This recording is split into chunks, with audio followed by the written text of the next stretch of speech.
Among Korea's elite institutions for shaping hunters, Valhalla stands as one of the preeminent three. Annually, a deluge of hopefuls, numbering in the thousands, vies for the honor of being associated with its prestigious reputation. The odds are daunting, with a 500-to-1 ratio for admission, and from that select group, a mere 150 will ultimately earn their diplomas.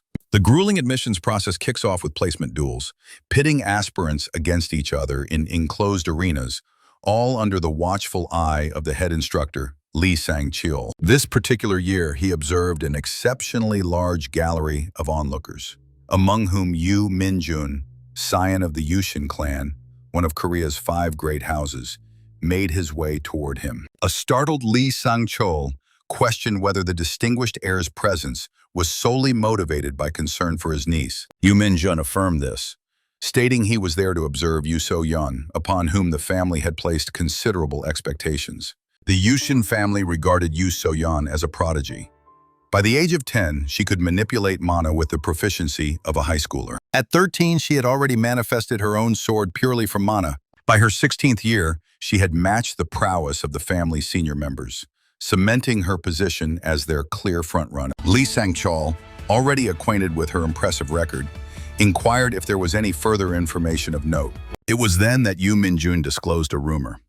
So-yeon possessed the rare ability to communicate with the sword god, the Yushin family's celestial patron. The instructor, utterly astonished, pressed for confirmation of this remarkable claim. Yoo Min-jun verified the rumor, explaining it was the very reason she carried such a heavy weight of expectation. Each of Korea's 5 great families holds an alliance with a patron constellation.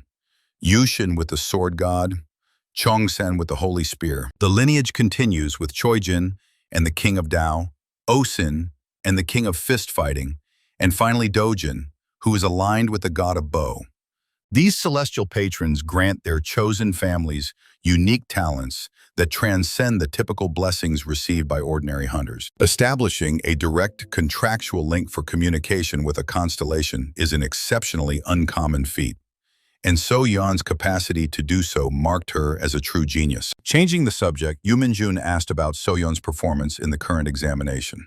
Lee Sang-cheol informed him that her match had not yet commenced, but was scheduled to begin momentarily, in roughly 30 seconds. The heir requested a view of her bout, but the instructor whimsically suggested he descend to the floor himself, cautioning that he'd have to navigate a throng of scouts and journalists. Valuing his comfort, the heir instead asked for the fight to be displayed on the main screen, a request to which the intrigued Lee Sang-cheol agreed, allowing them to witness the duel in detail. Down on the arena floor, Yoo So-yeon stood ready for her match against Kim Joo-hyuk. While both contestants projected an aura of composure, the instructor noted a distinct lack of fighting intent in her adversary, concluding the young man's spirit had been crushed by her formidable reputation alone. Lee Sang-cheol felt certain the confrontation would conclude in an instant. As the countdown reached its end, So-yeon launched her assault, her swordsmanship and mana control remarkably polished for someone so young. In a turn that stunned the entire audience, however, Kim Joo-hyuk sent her to the ground with a single, decisive punch.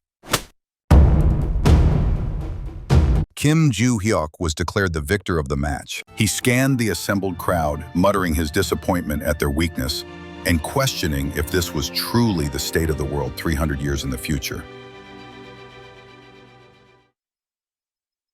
Fragments of memory began to surface in his mind. 3 centuries earlier, he had been Kim Hyun-oh, the god of martial arts, locked in a desperate battle against the boss barge inside the Tower of Destruction. The battle had been legendary, culminating in Kim Hyun-oh landing the final, world-saving kick, confirmed by a system notification that the world's decay had been halted.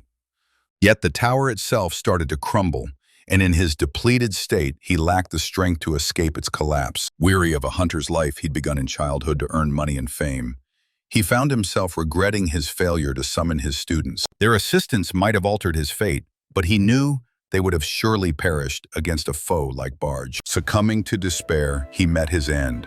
He awoke, however, inside a hospital, inhabiting the body of a 17-year-old named Kim Joo-hyuk, 3 centuries after the tower's fall. While this new vessel was far weaker, The accumulated experience and knowledge of the martial arts god remained intact. Ju Hyuk concluded that, once he acclimated to this body, he could easily live a life of opulence. A translucent system window then appeared, delivering the ominous news that the Tower of Destruction was set to rematerialize in 5 years. He cursed Barge as a villain, filled with rage and regret for not having utterly annihilated him. After resolving to obliterate the tower for good this time, he was met with another system message. His weapons and memories were stored at Valhalla, on the 3rd floor of the 5th room. He made his way to Valhalla, still undecided on whether he would bother participating in the Academy's competitions. On the 4th day of examinations, the arena was filled to capacity with delegates from all 5 great families, there to witness the surprising newcomer, Kim Ju-hyuk. His scheduled opponent was Osa Hyuk, the firstborn son of the Osun clan. Having learned that Ju-hyuk was the one who defeated So-yeon, Osa Hyuk saw an opportunity to bolster his own standing by eliminating this dark horse. As the match was about to begin, he confidently declared his intention to dispatch his opponent swiftly. Ju-hyuk responded with a derisive command for him to get lost. Osa Hyuk, the 17-year-old heir of the Osun family, was renowned for his extraordinary physical gifts. He showed little aptitude for academics, strategy, or formal martial arts, but his innate physical power, amplified by mana, grew to incredible levels with even the slightest training. His body, which improved without any real effort, was seen as a mark of genius by the Osun family, whose patron was the king of fist fighting. Infuriated by Kim Ju-hyuk's dismissive remark, Osa Hyuk charged forward, fists leading the assault. Kim Ju-hyuk maintained his composure, fully aware that a direct clash of strength against such an opponent would be unwinnable.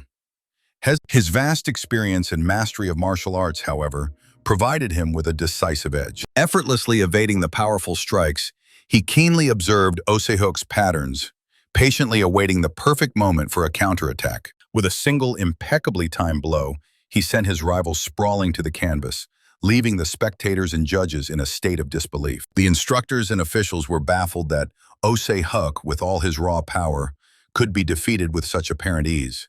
The head of the Osun family, watching from the stands, seethed with anger, denouncing the judges as ignorant fools for perceiving Kim Ju-hyuk's technique as simplistic. Osa Hyuk's father mused that his son had never bothered to learn proper martial arts, relying solely on the brute force that had always allowed him to overpower his peers. In this bout, his emotions had clouded his judgment, and in his haste to secure a quick victory, Osa Hyuk had uncharacteristically employed a magical technique. Yet Kim Ju-hyuk evaded it with a subtle tilt of his head, shifting his center of gravity with a speed his opponent could not match.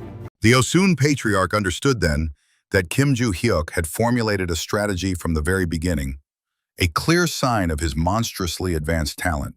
He resolved to recruit this newcomer into his family, no matter the cost, knowing that many other discerning eyes in the crowd had surely recognized Kim Ju-hyuk's immense potential. Analyzing the fight, Ju-hyuk concluded that Osa Hyuk's poor synchronization with his own mana had been his critical vulnerability. Though his current body is a pale imitation of his former self, his expertise as a martial arts god is more than sufficient for hunting monsters or pursuing a hunter's career.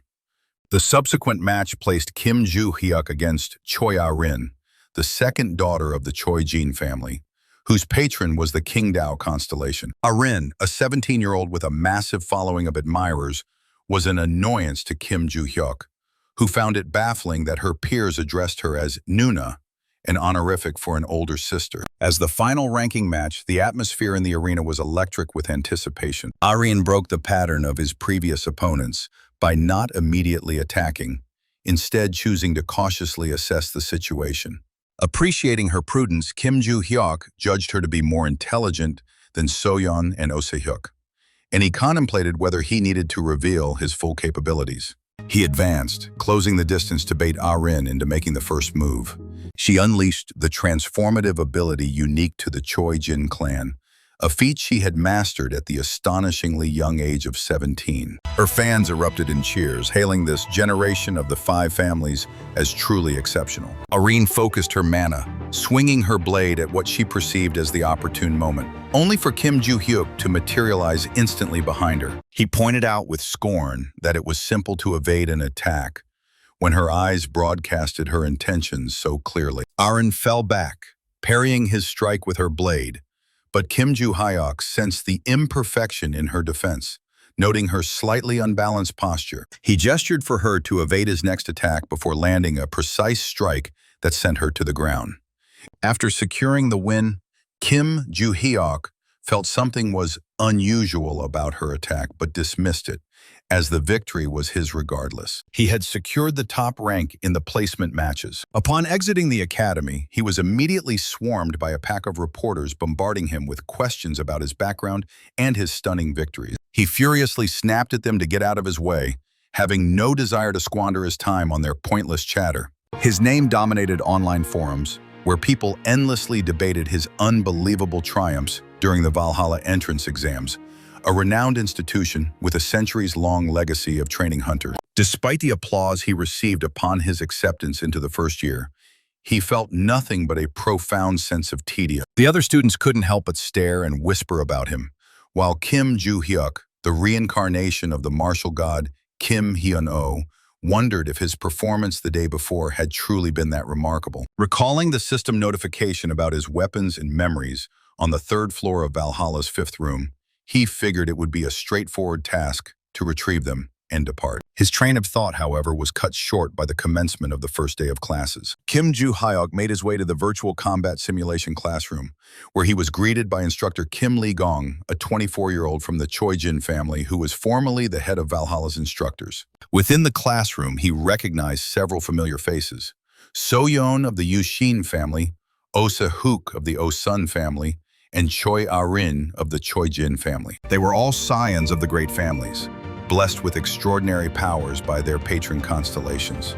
Lee-jin clutched his head in dismay upon seeing them all gathered, wondering how, if class assignments were truly random, all these prodigies had ended up in the same place. His gaze fell upon Kim Joo-hyuk, and he silently cursed him, realizing this academic year was going to be an ordeal. He nonetheless put on a professional front, introducing himself as their designated instructor and officially beginning the lesson. With the press of a button, Lee-jin initiated the simulation, instantly transporting the entire class into a virtual environment. Kim Joo-hyuk found himself impressed, but also wary of the technology, which was unlike anything he had encountered 300 years prior. Seeking to test the mettle of the new students, Lee-jin decided to inject a palpable sense of menace into the lesson. A horde of approximately 100 virtual orcs and goblins materialized and charged toward them. The students, shielded by a magical barrier, stood frozen in place, as most of them had only ever encountered such creatures within the pages of a book. Observing Kim Joo-hyuk's unruffled demeanor, Lee-jin singled him out, challenging him to face the monsters alone in an attempt to humble his ego. He assumed the newcomer would be just as terrified as the others when confronted with seemingly real adversaries. Kim Joo-hyuk let out a small laugh and asked if Lee-jin was referring to the monsters currently outside the protective dome. He saw that the instructor was plainly trying to gauge his abilities and inquired if completing such a task came with any sort of prize. Lee-jin, taken aback by his sheer nerve, stated there was no reward but was open to negotiating terms. Continuing to bait him, Kim Joo-hyuk asked what Lee-gong was prepared to wager on the chance of his failure. The instructor, now slightly annoyed, vowed to grant any request within his power should Kim Joo-hyuk succeed. The protagonist accepted the challenge, but with a single stipulation: he would need a sword. Stunned that he hadn't intended to use his bare hands, Lee-jin sighed and relinquished his own blade. Kim Joo-hyuk stepped beyond the barrier's edge and readied himself for the ensuing conflict. The monsters, virtually indistinguishable from their real counterparts, swarmed him. But he, drawing upon the experience of the god of martial arts, was prepared to engage. A century had passed since he last wielded a sword, yet his mastery had not diminished in the slightest. Throughout the era of chaos brought by monsters, he had utilized whatever weapon was available, but the sword had always held a special significance for him. An orc lunged from behind, but Kim Joo-hyuk sidestepped it with ease, noting the predictable patterns of these non-player characters. To him, who was accustomed to life-or-death struggles, this was merely a well-crafted imitation. He carved through the monsters effortlessly, as if the blade Lee-jin had provided was actively drawing the enemies toward him. Instructor Lee-jin could only watch in astonishment. The blade contained no mana, and bore no enchantment, yet Kim Joo-hyuk wielded it as a natural extension of his own body. Behind the safety of the barrier, Oh Se-hyuk and Choi Erin could only describe the scene as insane, unable to process what they were witnessing. After the fight, having annihilated every last monster, Kim Joo-hyuk called on Lee Gun to honor their deal and grant him access to the constellation room on the 3rd floor of the 5th building, the location of his weapons and memories. Legion, though deeply impressed, maintained a neutral expression and concluded the class, announcing that the first lesson was over and dismissing the students to the dormitories. As he left, the weary Kim Joo-hyuk reflected that the exercise had felt less like a lesson and more like a grueling endurance test. He resolved to retrieve his belongings and depart as soon as possible, noting that the tedious lesson had at least yielded some valuable intelligence. He had discovered that the term constellations referred to beings who, through an immense accumulation of luck, had ascended to godhood. These entities connect with hunters via sacred relics, bestowing upon them a portion of their power. Valhalla, being the 3rd largest academy on the planet, was home to a great number of these reliquaries. The other subjects, such as swordsmanship and anti-monster tactics, struck him as rudimentary. He decided he needed to take his martial arts training seriously again to prepare for the Tower of Destruction's inevitable return. While making his way toward the dormitory, Kim Joo-hyuk became aware of Choi Erin trailing behind him. At the same time in the faculty office, Lee Gun was venting to Lee Sang-chol that the day had been more absurd than challenging. He had programmed 120 monsters into the simulation, yet the rookie, who supposedly had no real-world combat experience, dispatched them all without breaking a sweat. Lee Sang-chol, having personally vetted Kim Joo-hyuk's file, confirmed he was an orphan from a rough district with no remarkable background. The possibility of his records being fabricated was nil. No one would go to such lengths just to gain admission to Valhalla. Lee Gun speculated that Kim Joo-hyuk's true aim was to get inside the constellation room. Lee Sang-chol, who had been responsible for bringing him to the academy, pointed out that the 1st floor was accessible to all students, and the director's permission could grant entry to the 5th. He didn't see any particular issue with the newcomer gaining access ahead of schedule. Lee Gun voiced his apprehension about managing a class containing 3 prodigies from the great families, So-yun, Oh-se-hyuk, and Ah-rin, especially with the unpredictable Kim Joo-hyuk in the mix. Lee Sang-chol mentioned that the other class had been assigned Rockdell Ventric, an exchange student from the notorious British Ventric family who had been expelled for his disruptive behavior.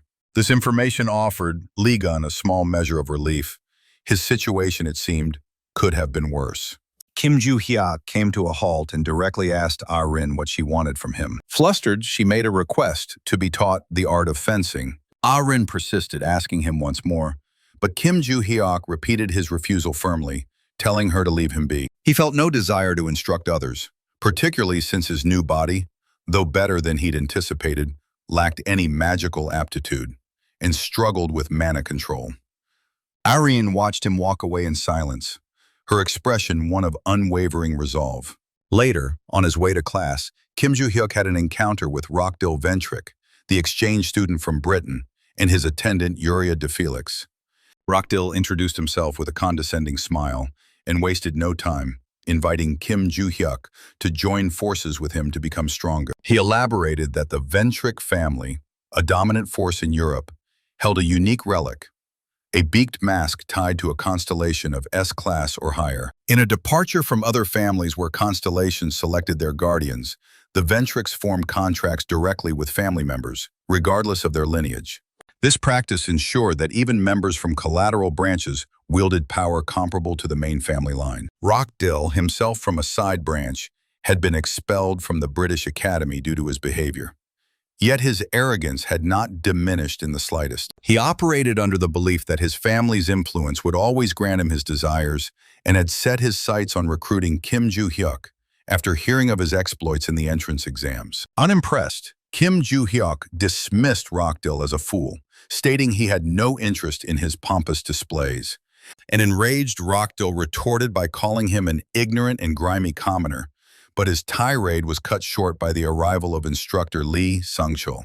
The instructor sternly reminded him that Valhalla was not the British Academy, and that here, everyone was subject to the same rules, irrespective of family status. Hissing that their encounter was not over, Rockdell spun on his heel and departed.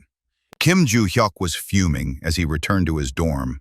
The day had been a complete waste, yielding no new information about the constellation room, and culminating in a confrontation with an imbecile like Rockdell. He also realized that the scouts and journalists loitering around the academy were leveraging students and staff to gather information on him. As he was contemplating whether his rejections had been too severe, he saw Erin again, who, with undiminished persistence, repeated her request for fencing lessons. Kim Joo-hyuk, asking irritably if his refusal the previous day had not been clear enough, simply walked past her, unwilling to engage in the conversation further. Meanwhile, in an upscale room within the Valhalla dormitory, a seething Rockdell Ventric shattered a lamp against the wall.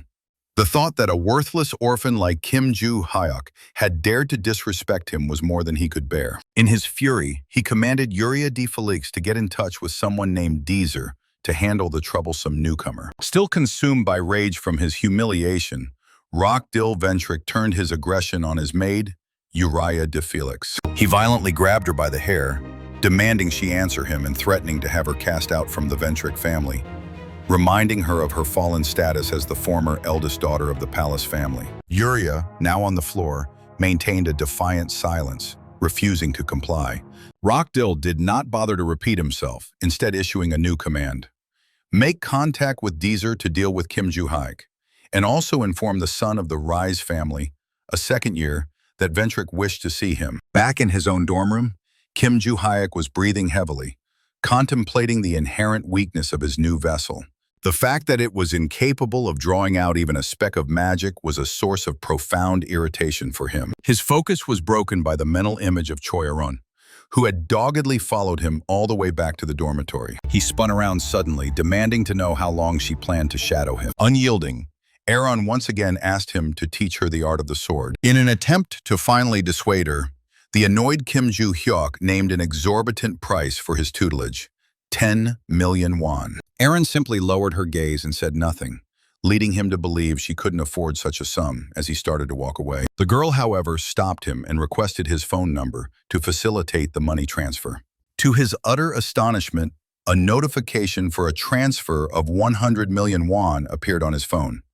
Aaron looked up at him and asked if he would begin her lessons now. A stunned Kim Joo-hyuk refused, rejecting the payment and explaining that he had no intention of sharing his secrets, as money held no value for him. His sole objective was to locate the relics within the constellation room, and no monetary sum would sway him from that path.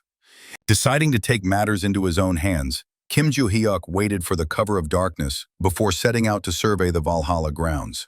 He had researched the academy prior to enrolling and learned that the records he concealed 300 years ago had been partially lost to time. His estimates suggested that no more than 3 or 4 of his hidden stashes could possibly remain, all likely situated within the Valhalla Mountains. Cloaked by the night, he commenced his search, expending the last of his mana reserves to sense the magically attuned marble he had used. His body, frail and ill-suited for mana control, made the endeavor arduous, yet he eventually managed to pinpoint the location of the first record. The excavation proved to be backbreaking work. Kim Joo-hyuk, cursing his physical limitations, wished his past self had chosen a less laborious hiding spot. At that time, with the tower collapsing and the world teetering on the edge of ruin, he had been left with no other option for safeguarding his assets. After a night of exhausting labor, he finally uncovered the entrance to the cache by morning. Upon finding the keyhole, he knew that a conventional key would be useless. He focused his mana, weaving it into a magical thread that he then shaped into the form of a key. After opening the passage, Kim Joo-hyuk descended into the hidden chamber and was momentarily stunned by the sight of gold and other treasures piled high. A wave of satisfaction washed over him to find it all undisturbed.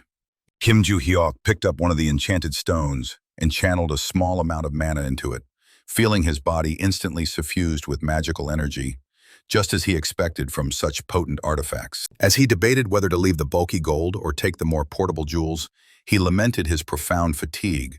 A few swings of a shovel had completely drained his feeble body. He concluded that finances were no longer a concern and shifted his focus back to gaining access to the constellation room, which held his weapons and memories. During the following class, Kim Joo-hyuk found Choi Aron already seated at his desk. She once more pleaded with him to teach her swordsmanship. Exasperated, he demanded to know why she was so insistent, especially since her Choijin family, patrons of the King Dao constellation, were renowned for their fencing expertise. Aron simply stated that she had never witnessed anyone who could handle a blade with his level of skill. Skeptical, Kim Joo-hyuk suggested that the head of her own family was surely a superior swordsman. Their exchange was cut short by the arrival of Instructor Kim Lee-gun. He summoned Kim Joo-hyuk to the faculty office, referencing his request concerning the constellation room. His interest piqued, Kim Joo-hyuk readily agreed to accompany him. As he stood up, Aron touched his shoulder and offered an apology. He relented slightly, telling her to meet him at the training grounds at 6 in the morning if she still wished to learn.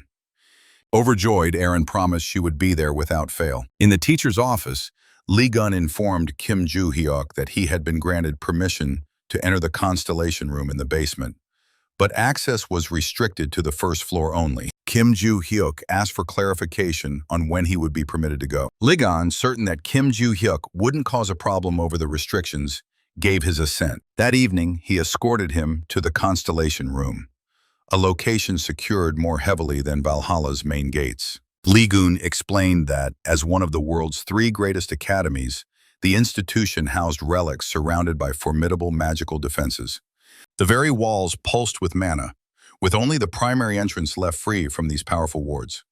Kim Joo-hyuk inquired about the consequences of proceeding to the second floor despite the prohibition. Lee-gun clarified that while he wouldn't be branded a criminal, he would face immediate expulsion. Furthermore, he warned that the celestial magic on the upper floors was so potent that an unprepared mind would not be able to withstand the exposure. After considering this, Kim Joo-hyuk acknowledged the risk wasn't worth it. Yet his ultimate goal, the third floor, was the very reason he had come to Valhalla. Lee-gun, puzzled by his line of questioning, felt a flicker of suspicion, but ultimately dismissed the idea that the newcomer would dare to defy the rules. He allotted him 30 minutes and instructed him to return promptly. Upon descending into the sublevels, Kim Joo-hyuk observed that the stairway appeared to stretch into infinity, evoking the oppressive atmosphere of a penitentiary. He had been certain the constellation chamber was located on the initial floor, yet the space itself lacked any sense of grandeur. Without warning, a system message declared that the necessary criteria had been fulfilled, and he found himself abruptly relocated to an unfamiliar dimension. Materializing before him was Barsh, the very same final adversary from the Tower of Destruction whom he had battled 3 centuries prior. The sheer shock of the reunion prompted an immediate, visceral reaction from Kim Joo-hyuk, who leapt forward and delivered a powerful blow to Barsh's jaw, while sarcastically declaring his pleasure at seeing him. Finding himself within a pocket dimension inside the constellation room, Kim Joo-hyuk was now face-to-face with Barsha, the master of the Tower of Destruction he had confronted 300 years ago. The demon attempted to pacify him and initiated dialogue, but Kim Joo-hyuk, consumed by a burning rage, refused to listen, relentlessly striking him while screaming for him to finally die. He continued his assault until Barsh collapsed to the ground. Kim Joo-hyuk remarked that while he didn't typically resort to fisticuffs to solve his problems, passing up the chance to pulverize the demon's face would be an idiotic missed opportunity. He held Barsh responsible for his squandered future, the loss of his wealth, and the time he had invested in training his disciples. Barsh, struggling to make himself understood, explained that their current location was a conceptual world, a subspace contained within a sacred relic. His corporeal form had ceased to exist 300 years ago. What stood before Kim Joo-hyuk was merely a spiritual projection. The revelation that Barsha had ascended to the status of a constellation only fueled Kim Joo-hyuk's fury, and he struck him once more. His allotted time was expiring, and as security personnel began to scan him with a metal detector upon his exit, Lijin questioned if he had engaged in any unusual activity. Kim Joo-hyuk, maintaining his composure, replied that he had merely surveyed the area and ventured no deeper, aware that doing so would have risked his sanity. A smiling Lagoon accepted his explanation and dismissed him back to the dormitory. During his walk back, Kim Joo-hyuk mulled over the unexpected encounter. He was indifferent to Barsh's new celestial standing, but demanded to know the origin of the translucent notification window. When the demon professed ignorance, Kim Joo-hyuk, disbelieving him, threatened another beating. Barsh then confessed that he had received a directive to establish contact with the reincarnated Kim Joo-hyuk and facilitate the return of his memories. He theorized that the entity behind the directive was the same one who had made him the sovereign of the Tower of Destruction, though his own memories of that event had been wiped clean. Kim Joo-hyuk then asked about the contents of the notice Barsh had received. Barsh disclosed that it commanded him to locate the weapons and memories, but a significant portion of the message was redacted and impossible to read. Confident that his recollection of the tower was complete, Kim Joo-hyuk questioned why, if he had found the weapon, his memories had not been restored. It was then that Barsh clarified that the subspace was the conceptual interior of the four sacred swords, which had themselves become relics. One of those swords, the one that had belonged to Barsh, was the very artifact that had enabled his ascension to constellation status. A shocked Kim Joo-hyuk finally grasped that his own humble village sword had transformed into a sacred relic, now housing a constellation within it. His first instinct was to destroy Barsh and be done with him. But by focusing his will, he was able to manifest the sword in his hand. He understood that his physical weakness would not be an impediment to his mission. Barsh, the former monarch of the tower, could not be left unsupervised, and this new quest necessitated the sword, leaving no option to retreat. On the path back to his quarters, Kim Joo-hyuk was intercepted by a group of strangers. Lyric Sunrise, heir to the Sunrise family and a second-year student, inquired if he was indeed the Kim Joo-hyuk who had taken first place in the entrance examination. One of his thuggish subordinates offered to rough up Kim Joo-hyuk, boasting that the gap in power between first and second-year students was immense. Without a moment's hesitation, Kim Joo-hyuk retaliated with a swift blow, silenced him, and then invited the rest to attack, bracing for the inevitable fight. The bully went flying backward, severely winded from a potent strike to the abdomen delivered by Kim Joo-hyuk. His companions, looking on, could only think that their target was completely unhinged. In another location, Rockdell Ventric was finalizing a negotiation with Lyric Sunrise, promising that his assistance would be well compensated. His objective was to put a certain first-year student who had topped the entrance exams in his place. Rockdell assured Lyric that it didn't matter if a weapon was used, as he would handle any resulting fallout. Lyric accepted the terms of the arrangement, and upon leaving the room, reflected on the situation. It didn't matter what rank a first-year held among his peers, he would be no match for the upperclassmen. At Valhalla, second-year students, unlike their junior counterparts, are permitted to form contracts with constellations in the designated room, thereby becoming official contractors. This grants them a connection to the power of the constellations, elevating them to a level far beyond that of the newcomers. As Kim Joo-hyuk was not from a great family, he lacked this advantage, which led Lyric to assume he would be an easy target. The ensuing battle, however, proved this assumption to be entirely wrong. Lyric stood frozen in disbelief as he watched his underling collapse. Another member of the group, rushing to help, lunged at Kim Joo-hyuk with a knife, but was effortlessly repelled. The Sunrise heir could not believe his eyes. The first year was systematically dismantling his crew, one by one. While Kim Joo-hyuk's sword movements appeared deceptively straightforward, his adversaries were sent flying as if they posed no challenge at all. In an attempt to rally his faltering group, Lyric yelled that their opponent was just a freshman and that they needed to overcome him. He adopted a combat stance himself, ready to engage, but a single light tap to the chest from Kim Joo-hyuk sent him staggering back several meters. After crashing to the ground, Lyric could not comprehend how his opponent had closed the distance so quickly. Kim Joo-hyuk roused him and demanded to know who he was and the reason for the assault. Still dazed, Lyric stammered that their only intention was to chasten the first year, who had claimed the top spot. An irritated Kim Joo-hyuk ordered him to stop spinning fantasies. He dismissed their actions as nothing more than thuggish solidarity, and, after telling them to disperse, turned to leave. Desperate to save some semblance of pride, Lyric shouted after him that he wouldn't be able to continue his studies peacefully after this. If the news of a first-year trouncing seniors got out, the humiliation would be on them, not him. He warned Kim Joo-hyuk to consider his own future if he wished to avoid academic trouble. Kim Joo-hyuk was unconcerned, thinking to himself that the shame belonged to the aggressors, not the one who defended himself. Elsewhere, Rockdell Ventric, who had been anxiously checking his phone, finally received a message from Lyric. In a clearly annoyed tone, he stated that he was washing his hands of the entire affair. The scheme had backfired, and Rockdell, now aware that Kim Joo-hyuk was more formidable than he had anticipated, started to plot his next move to bring the defiant newcomer to heel. Rockdell offered to transfer the agreed-upon sum, plus additional funding from the Ventric family, using the visible injuries as justification. Lyric, however, flatly refused the offer, declaring that no amount of money could restore his shattered pride.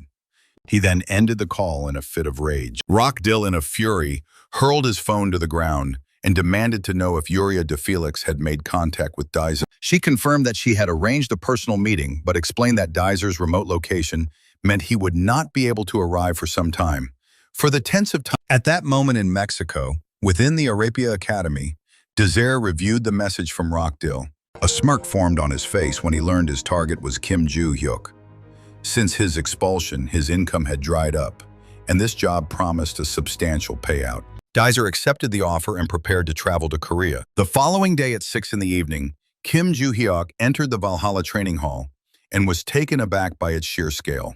He mused that the academy was impressively large and felt an urge to do a lap around the vast hall. His thoughts were interrupted by the voice of Barsh, the demon now inhabiting his sword, who explained that as an artifact, his presence was tied to the academy grounds. Surprised that the demon was still with him, Kim Joo-hyuk threatened another beating, but Barsh clarified he had left a duplicate of himself in the constellation room to prevent any suspicion. He further explained that even in his weakened state 300 years ago, he had managed to create this copy, though the memory of how he acquired such an ability was lost to him. Just then, Choi-Aron walked into the hall, her expression eager for the start of their training session. She was anticipating a lesson in swordsmanship, but Kim Joo-hyuk denied her, stating that they would begin by building her physical stamina. When Aron questioned the necessity of this, he explained that endurance is crucial for improving mana control and overall physical capabilities. He was critical of the modern generation's training philosophies, which he felt overemphasized mana while neglecting fundamental physical conditioning. Even Aron, despite her impressive mana concentration, was severely lacking in the stamina department. Their session began with a series of stretches and push-ups. The girl fatigued rapidly, but Kim Joo-hyuk sternly ordered her to her feet. A 20-kilometer run was next on the agenda. Aron struggled to keep up but persevered, while he internally questioned if her body could handle the strain. He judged her physical constitution to be well-suited for rigorous training. However, progress would require time. Later, during a class taught by Lilia, an expert on large-scale monsters, a written exam was announced. She reminded the students of her earlier warning that they were expected to study the course material on their own time. The exam was designed to assess their knowledge of how to react to monster encounters. While it wouldn't count toward their final grade, the scores would dictate the parameters of their next session in the simulation room. After the test was completed, Lilia issued a warning that the subsequent lesson would be significantly more challenging. Barch, communicating telepathically with Kim Joo-hyuk via the sword, asked if he was confident in the answers he had provided. The demon, being privy to his thoughts through their link, expressed doubt about the accuracy of his responses. Kim Joo-hyuk simply stated that he had answered based on the knowledge he would have applied 300 years ago. In the faculty office, Lilia, while grading the exams, angrily crumpled Kim Joo-hyuk's paper, dismissing his answers as utter foolishness. She was incredulous that any student would have the audacity to submit such responses, and her mounting frustration signaled impending difficulties for the newcomer in her next class. A week later in the virtual combat simulation classroom, teacher Lilia announced that the exams from the previous lesson had been graded. The majority of the students had performed adequately, but she called upon Kim Joo-hyuk to justify his answers, which had earned him a score of 0. The first question concerned stone goblins, to which he had answered that one must disembowel them. The second question asked for the proper strategy when facing 8 goblins in a jungle environment. His written response was that the initial attackers should be met with a few precise strikes to send them to the afterlife. An incensed Lilia declared his answers to be completely nonsensical. She pointed out that B+ rank stone goblins are resistant to conventional blades, making the idea of slitting their bellies preposterous. She then challenged him to demonstrate his method in practice, materializing a single stone goblin within the simulation. Kim Joo-hyuk, armed with a standard sword, calmly entered the fray. With a single, non-magical strike to its midsection, he dispatched the monster, leaving everyone present in a state of shock. A stunned Lilia demanded to know how he had accomplished this. He coolly replied that he had simply slit its belly, just as he had written. The teacher, still bewildered, remarked that such a feat should require an A-rank contractor, yet he had done it without any magic. Proceeding to the second question, she simulated a cavern containing 8 goblins, creatures known for their frenzied aggression. A single misstep in battle against them could trigger a chain reaction of morale boosts, rendering a solo fight nearly impossible. Lilia had heard that Kim Joo-hyuk's swordsmanship was slow, yet he struck the first goblin in the head and the second in the chest, eliminating them before the others could even react. The following day at the Valhalla training hall, Kim Joo-hyuk was pushing Choi Aaron through another grueling stamina session. The girl, pushed to her absolute physical limit, found herself unable to run any further. The protagonist inquired if she had ever undergone such intense conditioning in her clan, given how much she was struggling. Aaron admitted that she typically conserved her energy, depending on the magical power granted by her constellation. Kim Joo-hyuk retorted that prioritizing mana over stamina was a perilous strategy. He posed a rhetorical question.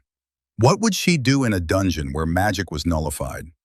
Or if she simply exhausted her mana reserves? The constellations, he reminded her, would not provide her with physical fortitude. He then asked if she believed his training regimen would ultimately be beneficial. Aaron affirmed that she did, recalling his own words that true swordsmanship began with endurance. The protagonist made it clear that their work was far from over and instructed her to be ready for the next day's lesson at the academy. When Aaron asked if he was finished for the day, he declared his intention to complete another set himself. She promised to see him later, and Kim Joo-hyuk resumed his own training. The voice of Barsh, still confined within the sword, echoed in his mind. The demon observed that Aaron had complied with all the exercises without a single complaint and questioned his motives for teaching her. The protagonist explained that her persistence had simply been too much to ignore, prompting Barchi to ask if he had demonstrated his fencing abilities to her. Kim Joo-hyuk said he had not, but she had apparently seen enough in class to still want his tutelage, a fact the demon found intriguing. At that moment, Oh Se-hyuk, who had been training in a nearby area, entered the main hall. Kim Joo-hyuk asked him how long he had been present. Oh Se-hyuk stated that he had been training there since his admission to the school, offered a quick apology, and then departed. The protagonist mused that while Oh Se-hyuk's endurance might be a result of his unique physiology, he was undeniably more astute than those who were solely obsessed with mana. He then asked Barchi about the fundamental purpose of constellations. The demon confessed that, having been a constellation in isolation for 3 centuries, he possessed no knowledge of the others. He was certain that such information would become available upon the completion of the quest to recover the weapon and memories. A new notification specified the 3rd subterranean level of the constellation room and introduced a new requirement: the Eye of Valhalla from the great forest of Madagayaran's house, which necessitated the heavenly sword. Kim Joo-hyuk recalled that this location was part of their itinerary for the first semester. If not for the quest, he would have already retrieved his belongings and left. But now he was forced to operate with stealth. Barch expressed his surprise. After the public altercation with the bullies, he had assumed his host would want to maintain a low profile, hoping the quest might finally unravel the mystery of his reincarnation. In London at the Ventric family's estate, Vice head Adilia Ventric received a report from a servant regarding a labyrinth on the outskirts of Reading. She commended his efforts and inquired if there was any other news to report. The servant informed her that he had encountered a formidable individual from the fallen Robert clan, along with 2 contractors he believed were worthy of recruitment. Adilia instructed him to evaluate their potential and then send them directly to her. She had also received word that Rockdell Ventric had once again caused trouble by inviting Dizzer to Korea, a development that filled her with concern. A sense of dread washed over them when they discovered he had made contact with Dizzer. Dizer, a notorious outcast with a troubled past, had taken the lives of 5 individuals at an English academy under the Ventric family name between the ages of 12 and 19. At the age of 20, he was officially cast out and subsequently disappeared from public life. Adilia gave the order to have Rockdell monitored, with a clear warning that any confirmed association with Dizer would lead to his own banishment. Power is a corrupting force for those like Rockdell, and everything ultimately comes back to me, she mused, her eyes fixed on the framed image of the guardian constellation. During the lecture, Kim Joo-hyuk's thoughts were consumed by the state of his physical body. While the training had undoubtedly fortified him and improved his mana regulation, he remained a shadow of his former self. The circulation of his QE was significantly impeded by his diminished mana reserves, and his overall physical state was far from satisfactory. Abruptly, a note was passed to him by Soyeon of the Yushin family. The message it contained was a simple single-word greeting. Hello. Ligon made an announcement that students who submitted the proper paperwork would be permitted to leave the academy grounds for the weekend. A wave of elation washed over Kim Joo-hyuk as he made the decision to visit the market. Soyeon approached him once more, but he, dismissing her movements as erratic, curtly told her to get to the point. Angered by his tone, she revealed that she had witnessed him slay a stone goblin with a standard blade and no magic, and she was determined to learn his method. Lilia, the instructor, hurried over, echoing the same question. Her understanding of monster extermination had been singular, but his actions had revealed an entirely new possibility. Lilia extended an offer for him to become her assistant on a collaborative research project concerning monsters, an offer he declined, stating he had travel plans. After they had gone, Soyeon let out a sigh, muttering that it was of no consequence. The following day, the protagonist made his way to the market, readying himself for the next phase of his quest for the heavenly sword. Inside his room at the Valhalla dormitory, Kim Joo-hyuk was absorbed in his phone, researching the destination he planned to visit. The demonic entity Barca, who was confined to his sword, inquired about the subject of his search. The protagonist explained his search for an online marketplace to liquidate the treasures from his hidden cache. He had found information on a clandestine market where, for an admission fee, one could trade all manner of valuable items, including powerful artifacts. Despite its reputation as a haven for criminals and con artists, the market's continued existence was owed to an enigmatic benefactor, the Hidden Lord, one of the guardian constellations. This patronage made the market a popular destination for influential figures, and as a result, the authorities tended to ignore its illicit operations. Kim Joo-hyuk concluded that gaining entry would be a simple matter and resumed his search for the necessary details. He was interrupted by a message from Choi Aron, which consisted of a crying rabbit emoji. When he asked what she needed, the girl lamented that a trip would prevent her from attending their training session the next day. Upon discovering that he also had plans to leave, she sent a series of additional stickers that he found both peculiar and slightly unnerving. He eventually located a link in a forum post that allowed him to reserve a spot at the market and received a set of coordinates. The designated rendezvous point was an area adjacent to a vintage cafe. Once inside, he located a door in the right-hand corner of the establishment. Opening it revealed a dimly lit hallway that led to a surreal space dominated by a purple moon and an alien sky. The environment sparked a strange sense of familiarity, a feeling of déjà vu, despite his certainty that he had never been there before. The violet heavens and the hazy moon struck a chord deep within his memory, but the reason for this connection remained elusive. A man clad in a leather jacket, matching the description of the market contact from the instructions, approached him. He inquired if the newcomer was familiar with the market's protocols. Kim Joo-hyuk affirmed that he had a basic understanding and handed over nearly all the prize money he had won, retaining only 30,000 won for himself. He reasoned that it was a small price to pay for the financial opportunities that lay ahead. The employee then asked if he had any further inquiries. The main character stated his wish to find a place to sell some jewelry. When the employee suggested an auction, Kim Joo-hyuk reiterated his preference for a direct and speedy transaction. In that case, he was directed to the market's third sector, a bustling area where numerous merchants dealt in gold, gems, and various equipment. When asked for a recommendation, the employee named Morris as the most reputable dealer, known for offering the most competitive prices. He provided simple directions. Proceed straight until a fork in the path and then continue straight from there.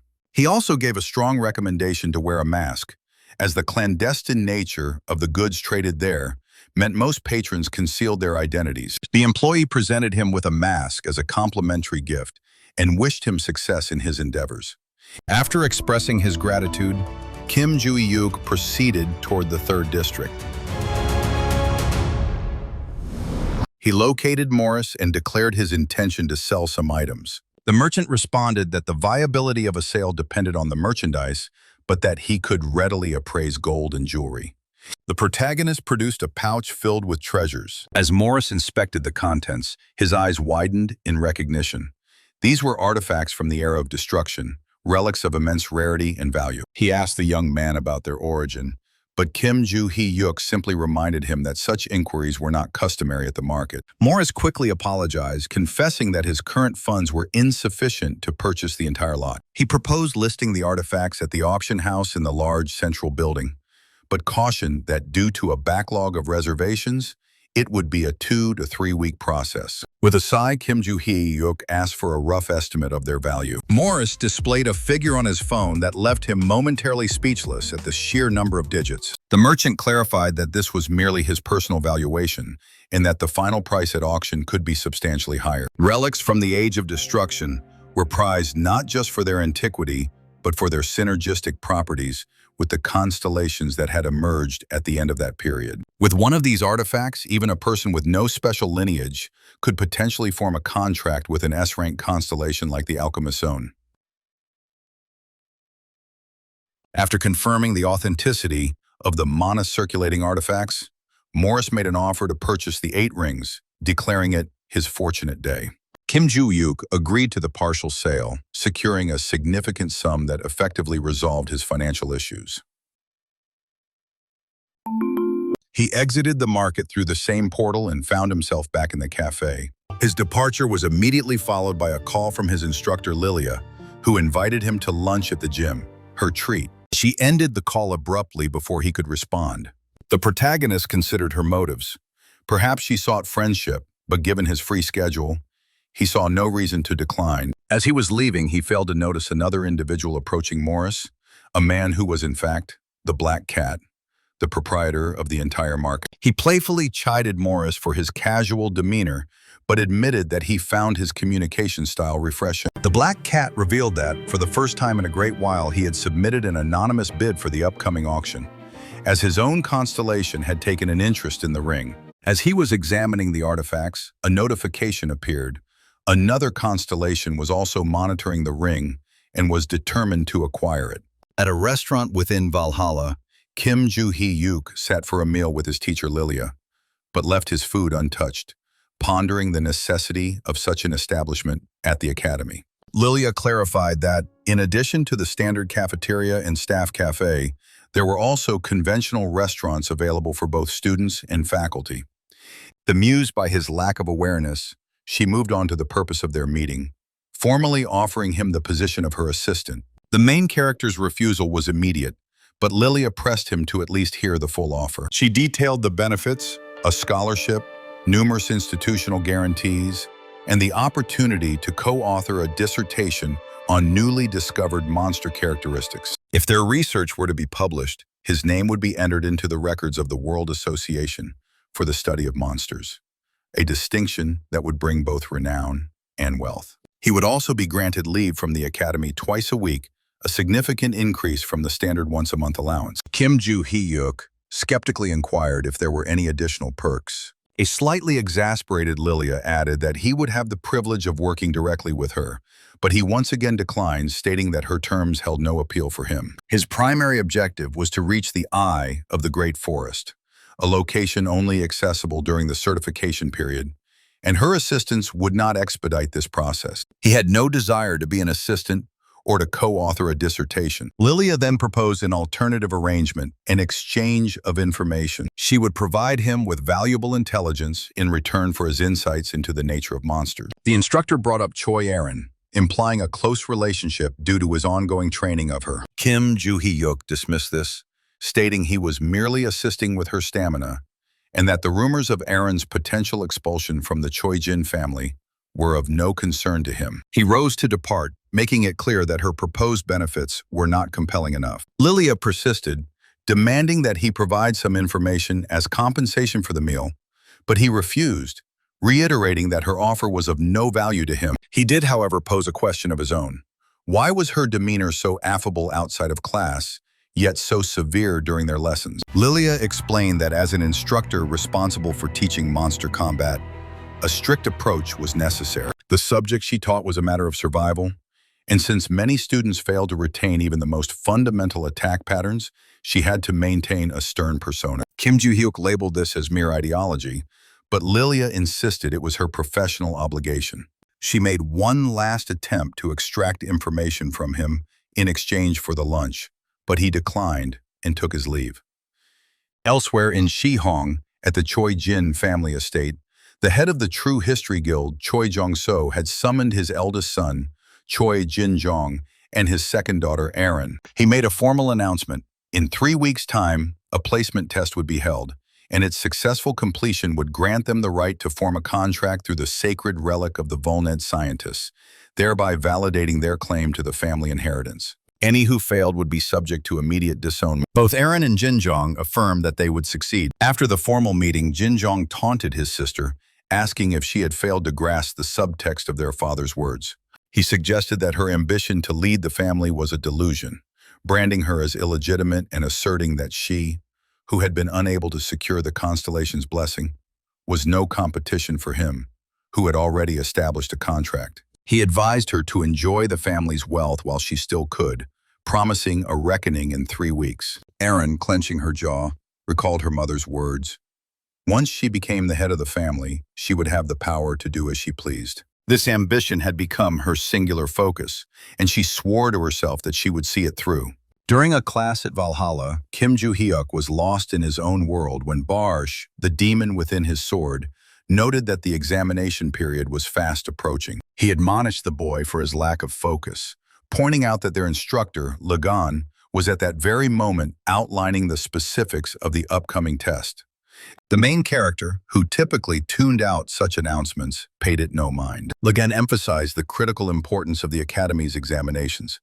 Any student who failed to meet the minimum score on the midterm and final tests would face expulsion. He implored the students to take their preparations seriously, particularly for the written exams, which would outnumber the practical assessments. Kim Joo-hyuk was aware that he needed to remain at the academy until he could access the Eye of the Great Forest, but he lacked a clear plan for how to do so. He decided to consult with Barcho, who had been passively present for all his classes. The young man proposed that the demon take the written tests on his behalf, with the promise that he would review the answers and correct any errors.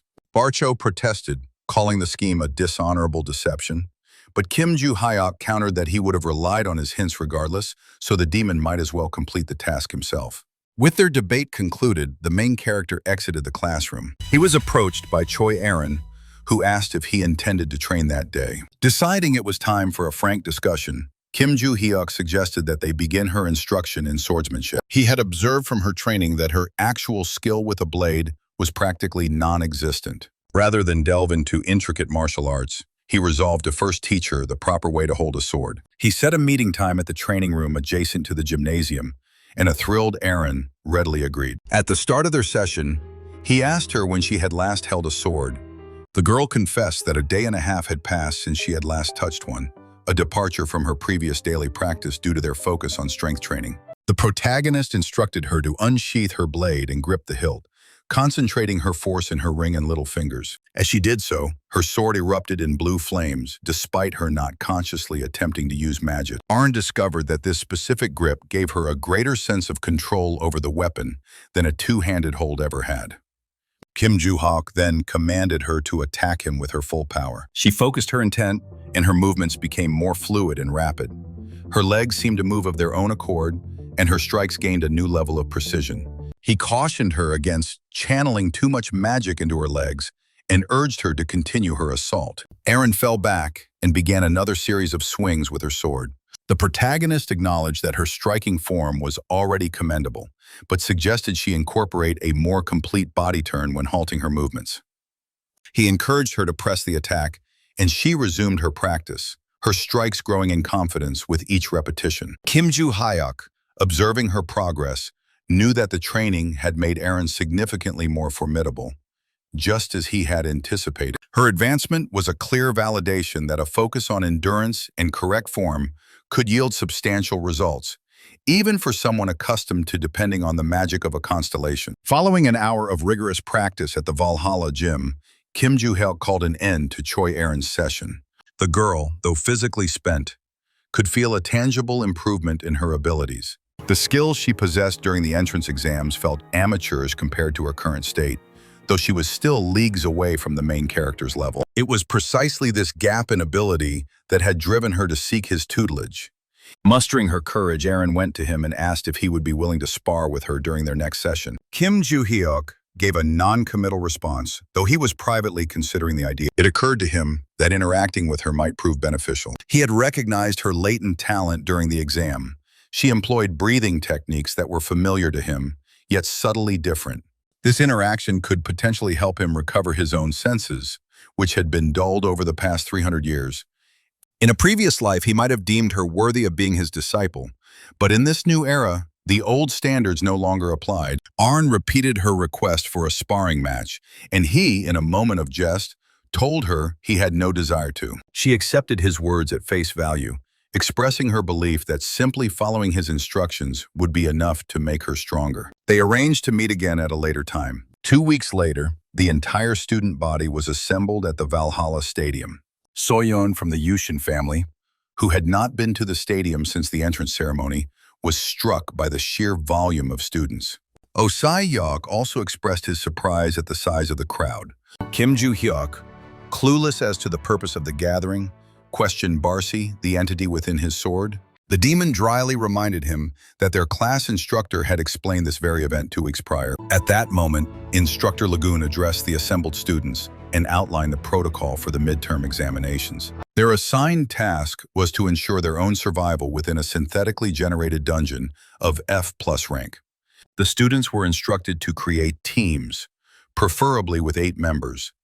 Though participation as an individual was also permitted, points would be awarded based on each student's contribution to the overall task, and failure to complete the challenge within a 5-hour time frame would lead to disqualification. He placed great emphasis on the importance of team synergy, warning that imbalanced groups were likely to fail due to internal strife. The invigilators would be monitoring their progress, with 3 potential outcomes: a pass, a fail, or an outright disqualification. A buzz of excitement and anxiety filled the air as the students began to organize themselves into groups. Soyeon immediately took charge, assembling a capable 6-person team, confident that this number was sufficient for a dungeon of F+ rank.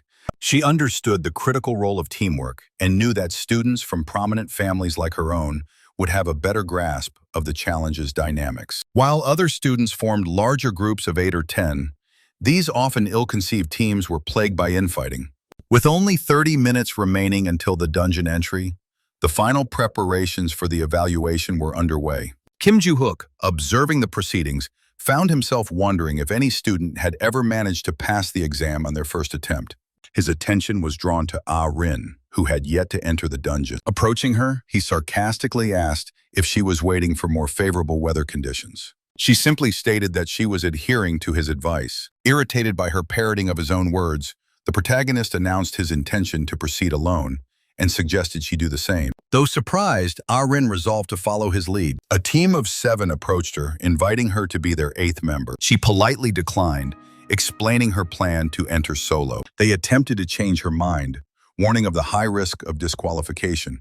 But Ah-rin, trusting in Kim Joo-hyuk's assessment that the task was not difficult, remained resolute and entered the dungeon by herself. In the observation chamber of the Valhalla Stadium, the faculty monitored the students' progress via special glasses that recorded all their actions within the dungeon. Lee Gun, one of the instructors, remarked that while the grading criteria might appear harsh, they were precise and left no room for error. Lee Song-cheole, a combat instructor and a contractor of legendary status with a 99% dungeon clearing success rate, had been known for his meticulousness since his military days. His professional standing and numerous accolades gave his judgments significant weight, and his opinions were highly respected by his peers. Lee Sang-cheole reflected that this year had brought a wealth of talented students to the academy, particularly the fifth-generation heirs. Among this exceptional group, So-yeon of the Yuchin family was a clear standout.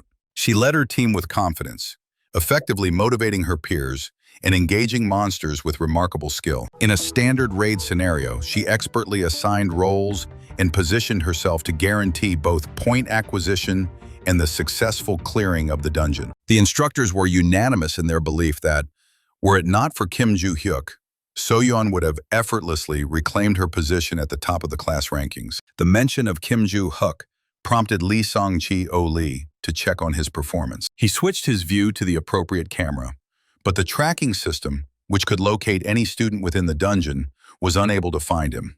It was then revealed that the main character had not only entered the dungeon alone, but had already completed it in a staggering 23 minutes and 32 seconds. The instructors were left speechless. The 18-year-old student had achieved a result that would have been impressive for a full team of 8. Lee Sang-cheole decided to analyze the recordings of his run. Kim Joo-hyuk's swordsmanship was nothing short of masterful. He moved with incredible speed and precision, creating a scene of absolute carnage. The orcs were felled in quick succession, and the special golem created specifically for the exam was defeated in a single, decisive blow. The teachers watched the footage in a state of awe. Lee Sang-cheole knew with certainty that the top spot in the midterm exams would once again belong to this extraordinary young man. In the Valhalla faculty lounge, Lee Gun was reviewing the midterm results, his expression one of utter disbelief. Kim Joo-hyuk had claimed first place yet again, a result that was shocking, even though many had anticipated he would do well. No one could have predicted that he would clear an F+ ranked dungeon solo in under 24 minutes, and without sustaining a single scratch. Lee Gun mused that if the young man continued on this trajectory and entered the professional hunter industry, Korea could reclaim its title as the home of the world's strongest contractor, a distinction not held since the days of the legendary Sam. Lee Sang-cheole, the combat instructor, was so overwhelmed with excitement that he was at a loss for words. Lee Gun then noted the pleasant surprise of Choi Ah-rin securing second place, surpassing So-young from the Yushin family. Emulating Kim Joo-hyuk, she had also cleared the dungeon alone, and despite incurring some injuries, she had done so with remarkable speed.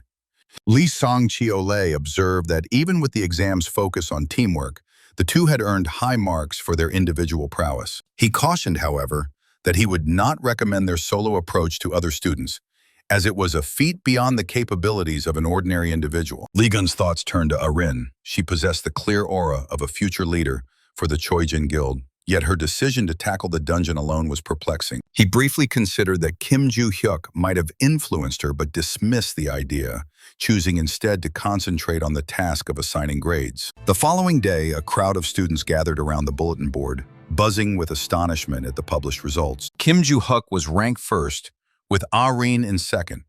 Elsewhere, a seething Rockdell Ventric demanded to know the whereabouts of Dicer from his subordinate Yuria. Upon confirming his presence in Korea, he gave the order to contact him at once and arrange a meeting. In Seoul, Rockdell and Dicer met over a meal. Dicer asked for the identity of the individual who was causing him so much trouble. Rockdell dismissed the matter, describing the first year as a mindless orphan whose humble background he found irritating. He gave Dicer free rein to handle the situation as he saw fit, so long as the objective was achieved. Dicer, recalling a past incident where he was forced to eliminate several members of the palace family to suppress rumors about a woman, noted that creating a disturbance at the university would be a more complex affair. Rockdell gave his assurance that he would make all the necessary arrangements and provide a handsome reward. A week later, Kim Joo-hyuk submitted another application to leave the academy. Bark served as a reminder that his high exam scores granted him additional leave privileges, an opportunity not to be wasted. The protagonist intended to use this time to locate his remaining hidden caches. He set out for Suwon, confident that one of them was located in the vicinity.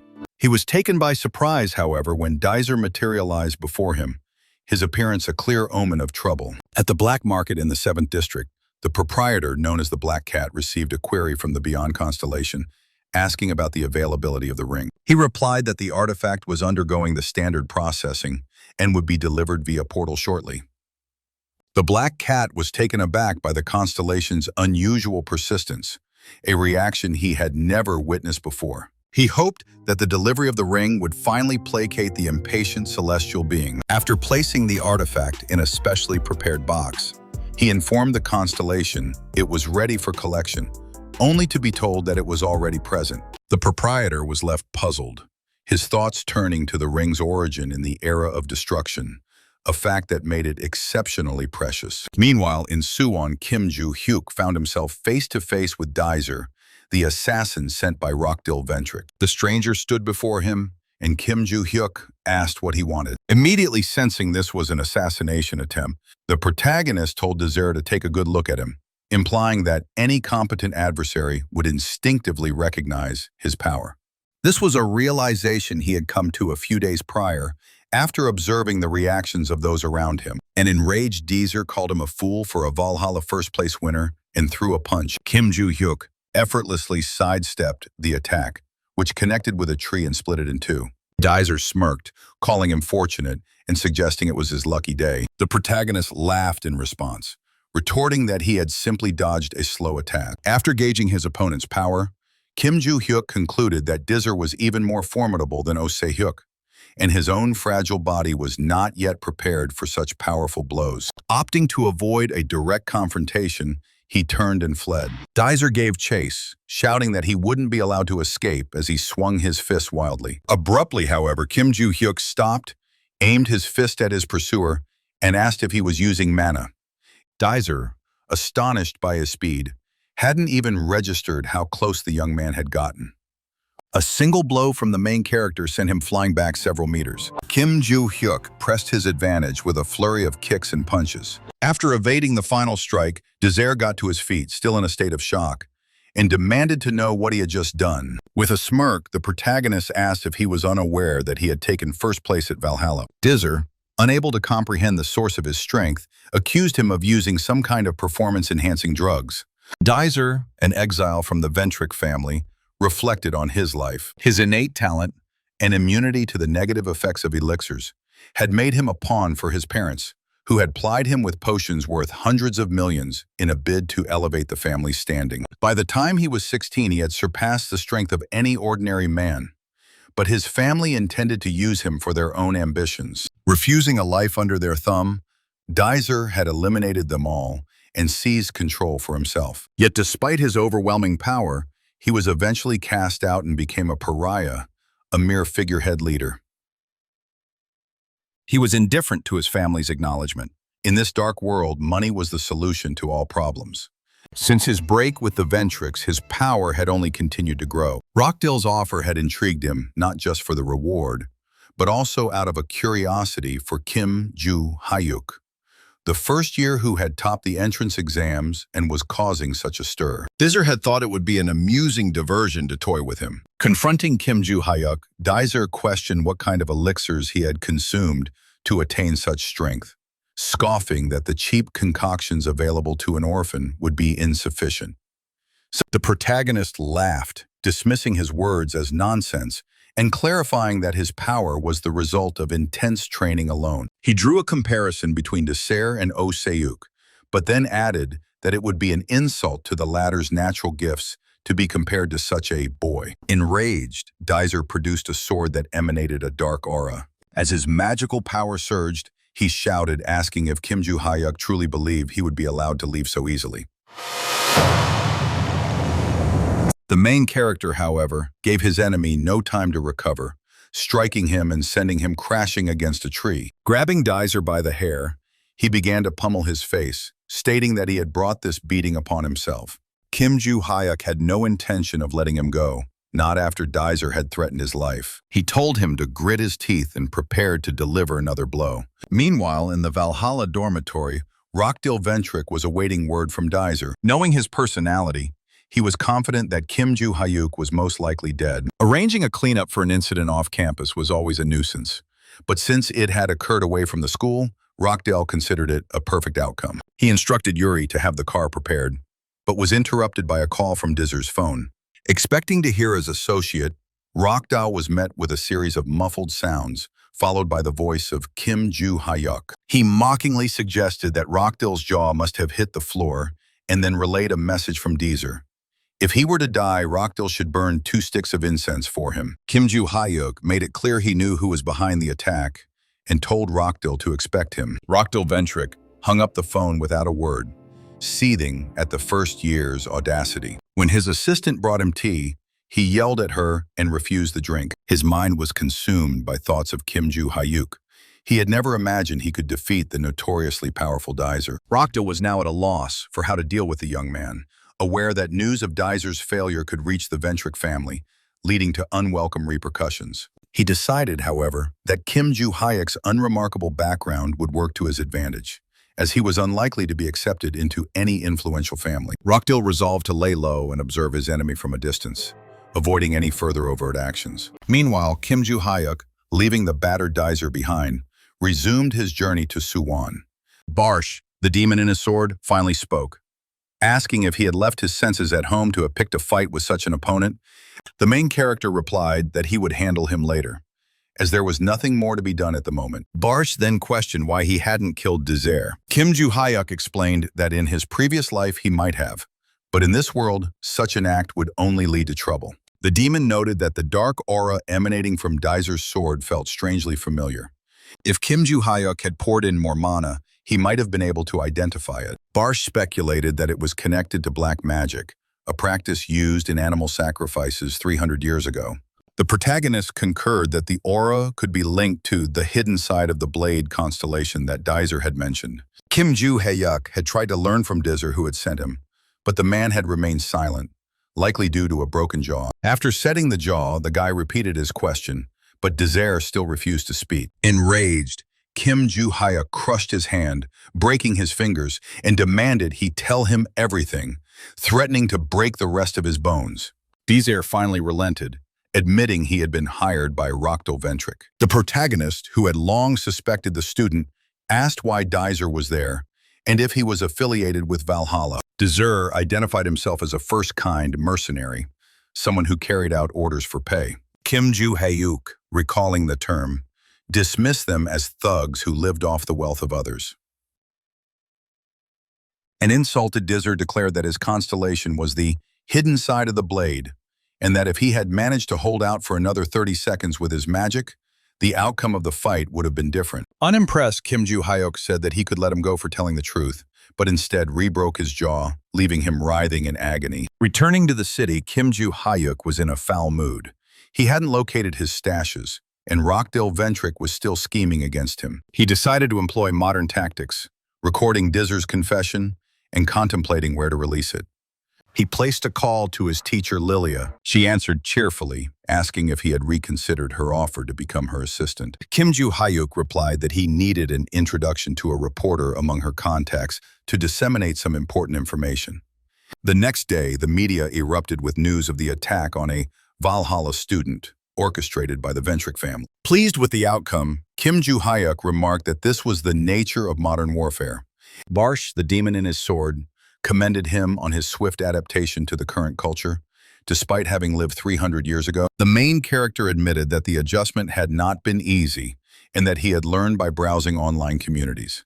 He was, however, annoyed. His sole intention had been to expose Rockdell Ventric, but the journalists, with the help of the reporter Lilia had introduced him to, had escalated the situation into a full-blown scandal involving the entire Ventric family. The head of the family, Adilia Ventric, released an official statement. She offered a formal apology for the incident, emphasizing that the attack had been carried out by Deezer, who had been long disowned by the family. According to her statement, his claim of Rockdell's involvement was a fabrication designed to mitigate his own culpability. Adilia asserted that the family had no connection to the incident, but since Deezer had once been a Ventric, they felt a moral obligation to make amends and promised to apologize to the victim in person. As for Rockdell, he was under suspicion of having an indirect link to Deezer and had been recalled home for an internal inquiry. The prosecutor's office had also launched an investigation into the family, and Adilia gave her assurance that they would resolve the issues.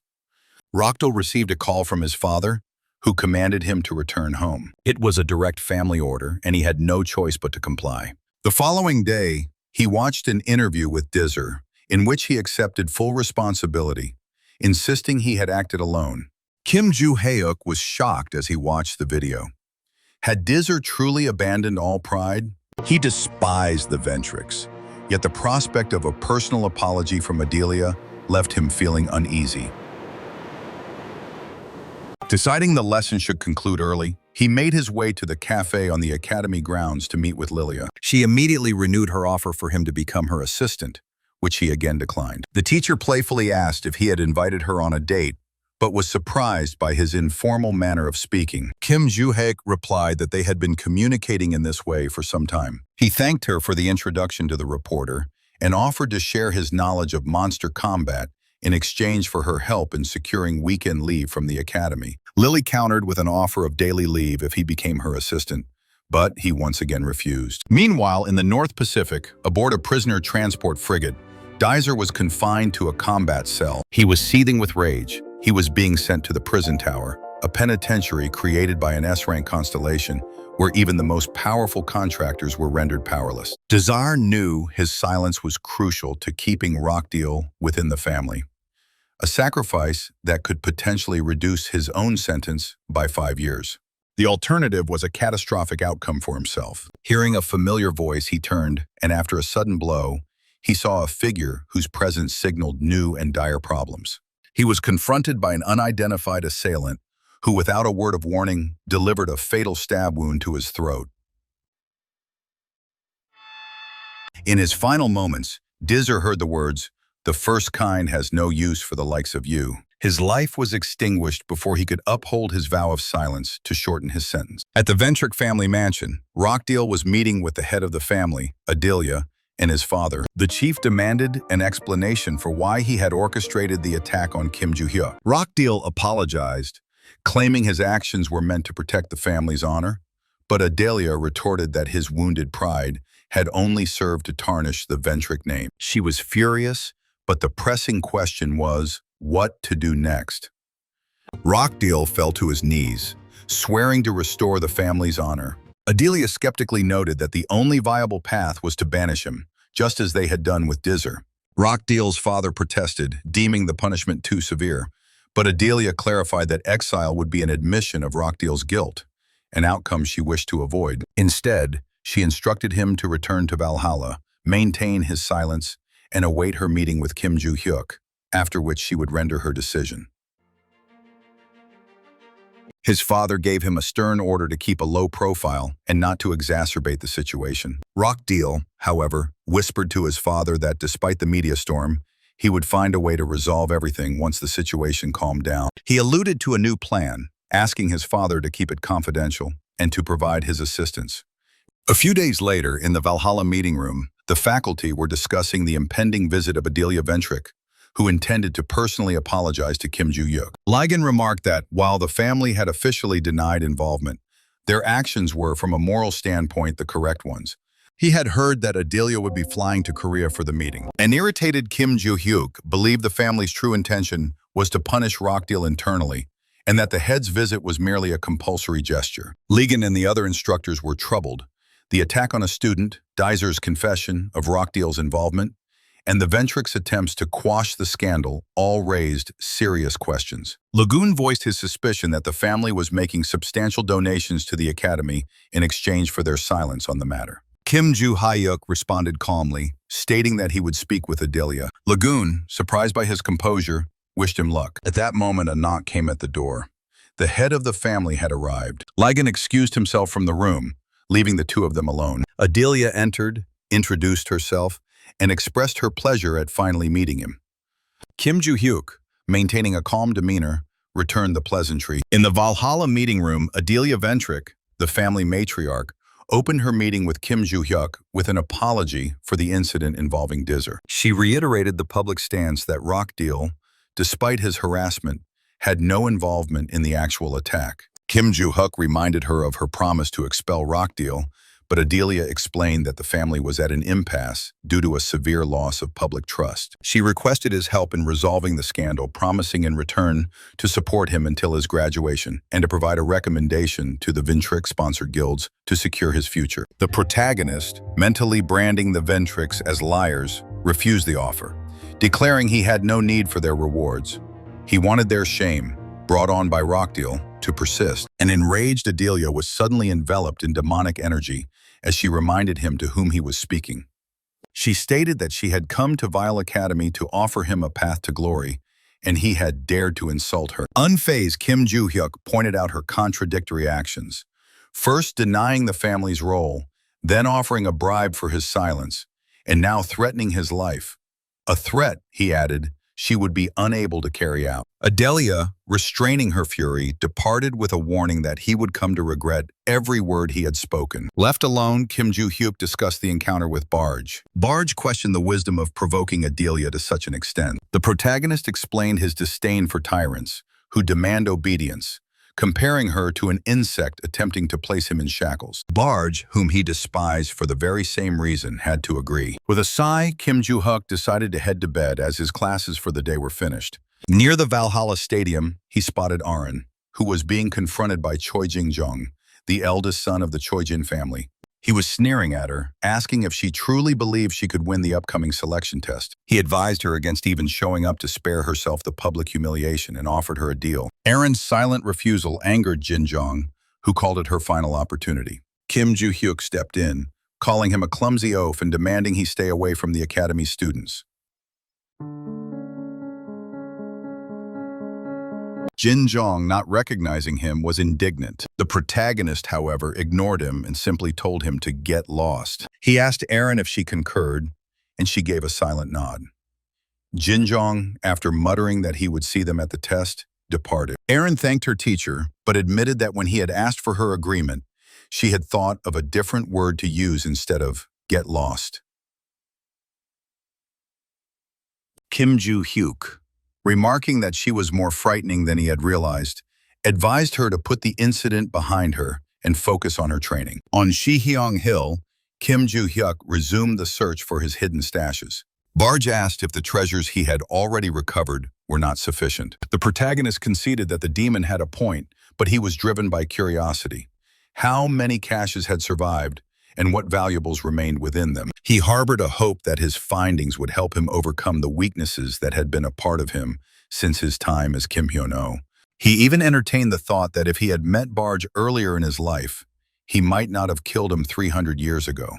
At that moment, the selection tests for the Choi Jin family commenced. A throng of reporters gathered outside the building as the family head, Choi Jong-suk, announced that the winner, the one who could find the double blade in the mountains, would be named the heir, while the losers would be exiled. Both Aaron and Jin-jong accepted the terms of the challenge. The objective was straightforward: locate the blade by any means necessary, short of killing. Aaron immediately darted forward, and Jin-jong, with a laugh, decided he would simply take the sword from his sister after she found it. The day before, he had received a call from a stranger who had expressed an interest in the double blade. Jin-jong had explained that he needed to pass a test to acquire it and had requested more time. The stranger, reminding him that a promise had been made before a constellation, assured him of success if he remained focused. Realizing this was his last chance, he began his search. Aaron, navigating through the dense forest, sensed the magical signature of the blade approximately 15 minutes away. As she moved toward it, Jin-jong, noticing her direction, understood that the sword was in that location as well. He asked who had taught her to track magical trails. Aaron replied that it was Kim Joo-hyuk. He had explained the fundamentals of mana control to her. She had already mastered the ability to alter the properties of lightning, but her teacher had shown her the finer points of control. He had instructed her to relax her body, to utilize her fingertips, to slowly circulate her magic and to feel its presence in the air.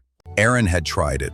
She was enveloped in a magical flame and could perceive the auras around herself and her teacher, but her energy was quickly depleted. Kim Joo-hyuk had explained that this technique would allow her to detect even faint magical pulses.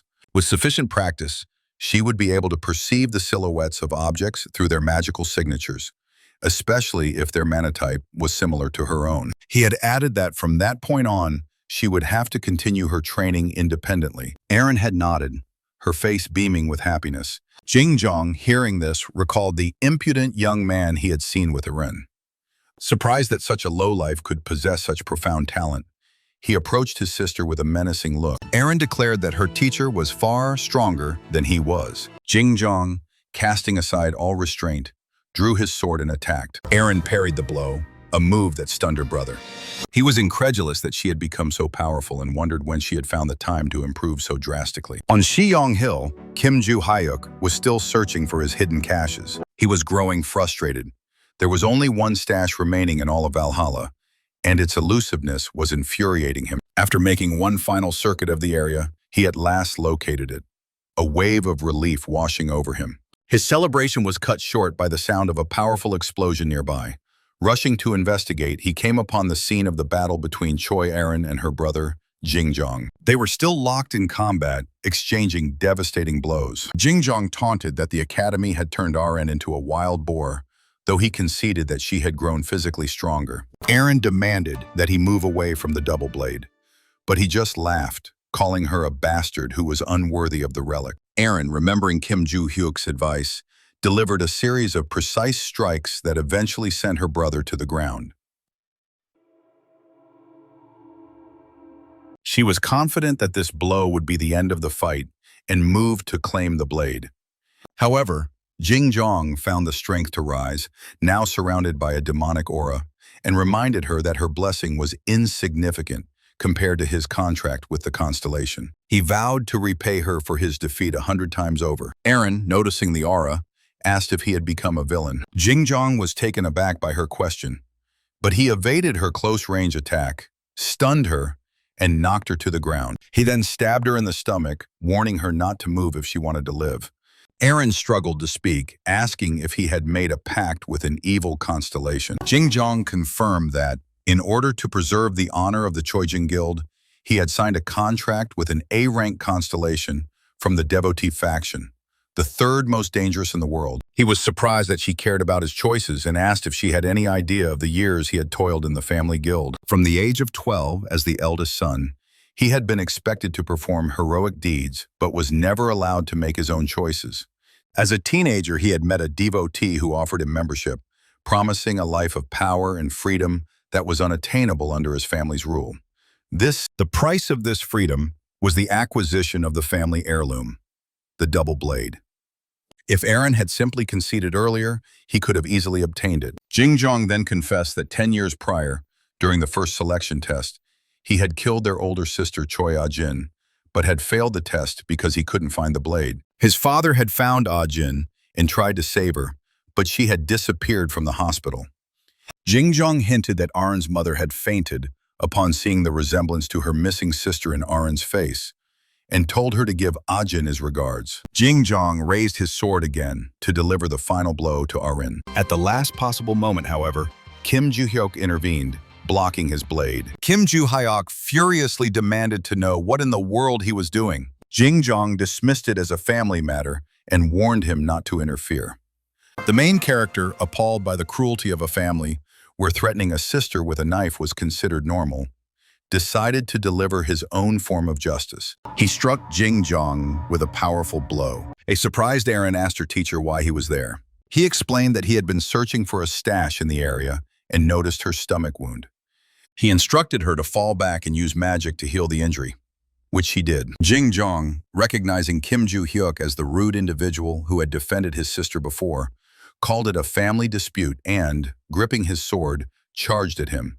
And now the protagonist dodged with expert skill, remarking that one should not aim for a stationary target, but rather anticipate the movements of an attentive opponent. He delivered a devastating blow that finished Jingjong. Having been sent flying, he realized his opponent had moved beyond his reach. Kim Ju-hyuk asked Aryan if she was able to walk, but she was uncertain. Suddenly, Jingjong's body was consumed by dark flames. Barge made contact with Kim Ju-hyuk, warning him that it was sword magic, and the protagonist asked if Jingjong was the villain. He rose to his feet and called him a bastard, and a Valhalla newcomer who dared not challenge the guild leader. He attacked again, but Kim Ju-hyuk stood his ground, continuing to parry his attacks while mocking that the guild leader could have chosen a better position. Jingjong, amazed that the 17-year-old was able to block and counter his attacks, produced a crystal from his jacket to form a preliminary contract with the constellation. After biting down on it, he began to radiate a demonic aura. Not far from the test site, the ground trembled, and a wave of demonic energy, visible even to the naked eye, erupted from the forest. The double blade was located there. Choi-jong-seok, who was observing the test, understood what was happening, but tradition forbade him from intervening. The situation, however, was clearly too dangerous, and he decided to investigate personally. Kim Joo-hyuk looked at Jing-jong and said that he had waited for him to finish his transformation, but was underwhelmed by the increase in his magic. Jing-jong retorted that this was but a fraction of the power granted by the contract. A notification suddenly appeared. The all-slaying dragon's constellation had recognized the sacred relic and was descending. Jing-jong gritted his teeth and activated the dragon's nature-piercing ability. A dragon materialized before Kim Joo-hyuk, but it suddenly grew calm, was overcome with terror, and refused to engage in battle. The constellation severed the contract, reclaimed its power, and fled. Kim Joo-hyuk walked confidently toward Jing-jong and asked who was at their end now. Meanwhile, the leader of the devotees, the Terror Dragon King, was monitoring the events. He contacted the all-slaying dragon's constellation, who blamed Jing-jong for the trouble he was in. The constellation commanded the leader to stop distributing artificial relics and to behave himself. The leader, surprised by the constellation's fury, realized that Jing-jong had done something to frighten even a celestial being. He resolved to discover what had transpired. Back in his dorm room at Valhalla, Kim Joo-hyuk retrieved a book of divine arts from his backpack, a breathing technique capable of greatly amplifying one's magical power. This had been the primary objective of his search for the stashes. In his past life, his technique had been subpar, purchased cheaply from a market, which was why Bark had been able to defeat him 300 years ago. Now with a new body, he had the chance to start anew. He decided to put his physical training on hold to focus on mastering the divine arts. Bark noted that the situation with Eren had been resolved favorably, despite Jing-jong being left unconscious. Kim Joo-hyuk explained that he had departed after hearing footsteps, leaving the injured Eren with her brother. Bark then asked why he had spared Jing-jong's life. The protagonist responded that after the Daiser incident, committing murder would have led to his expulsion or imprisonment. He had helped Eren to her feet, but sensing an approach, he had assumed it was her family and told her to wait for them, instructing her to say that she had defeated Jing-jong herself after he had exhausted his strength. After bidding her farewell, he had left, intending to master the divine arts and accumulation stones at the academy, something he had been unable to do previously due to his weak affinity for magic. The Choi-jin family was in turmoil over the selection test. The press was reporting on the chaos, and Jeon-seok was in disbelief that there was a devotee informant within his family. The association had received the complaint, and unlike their silence regarding the Ventrikov case, the Choi-jin could not afford to ignore the situation. Jing-jong was turned over to the authorities, and Eren was admitted to the family hospital. Her wound was severe, but the bleeding had been stopped, and she had sustained no organ damage. The news article celebrated Eren as a Valhalla student who had defeated a member of the devotees, drawing parallels to Kim Joo-hyuk. This narrative bolstered her position as the successor, but her victory over Jing-jong still raised questions. Eren informed the witnesses that her brother had attacked her with dark magic, but that she had managed to defeat him using techniques taught to her by Kim Joo-hyuk. At Valhalla University, Kim Joo-hyuk spotted Eren, though he had believed her to be in the hospital. She appeared to be in good health and waved to him. He recalled her message stating that her doctors had forbidden physical activity due to recent bleeding. His thoughts were interrupted by Bark, who insisted they needed to discuss the black magic they had encountered.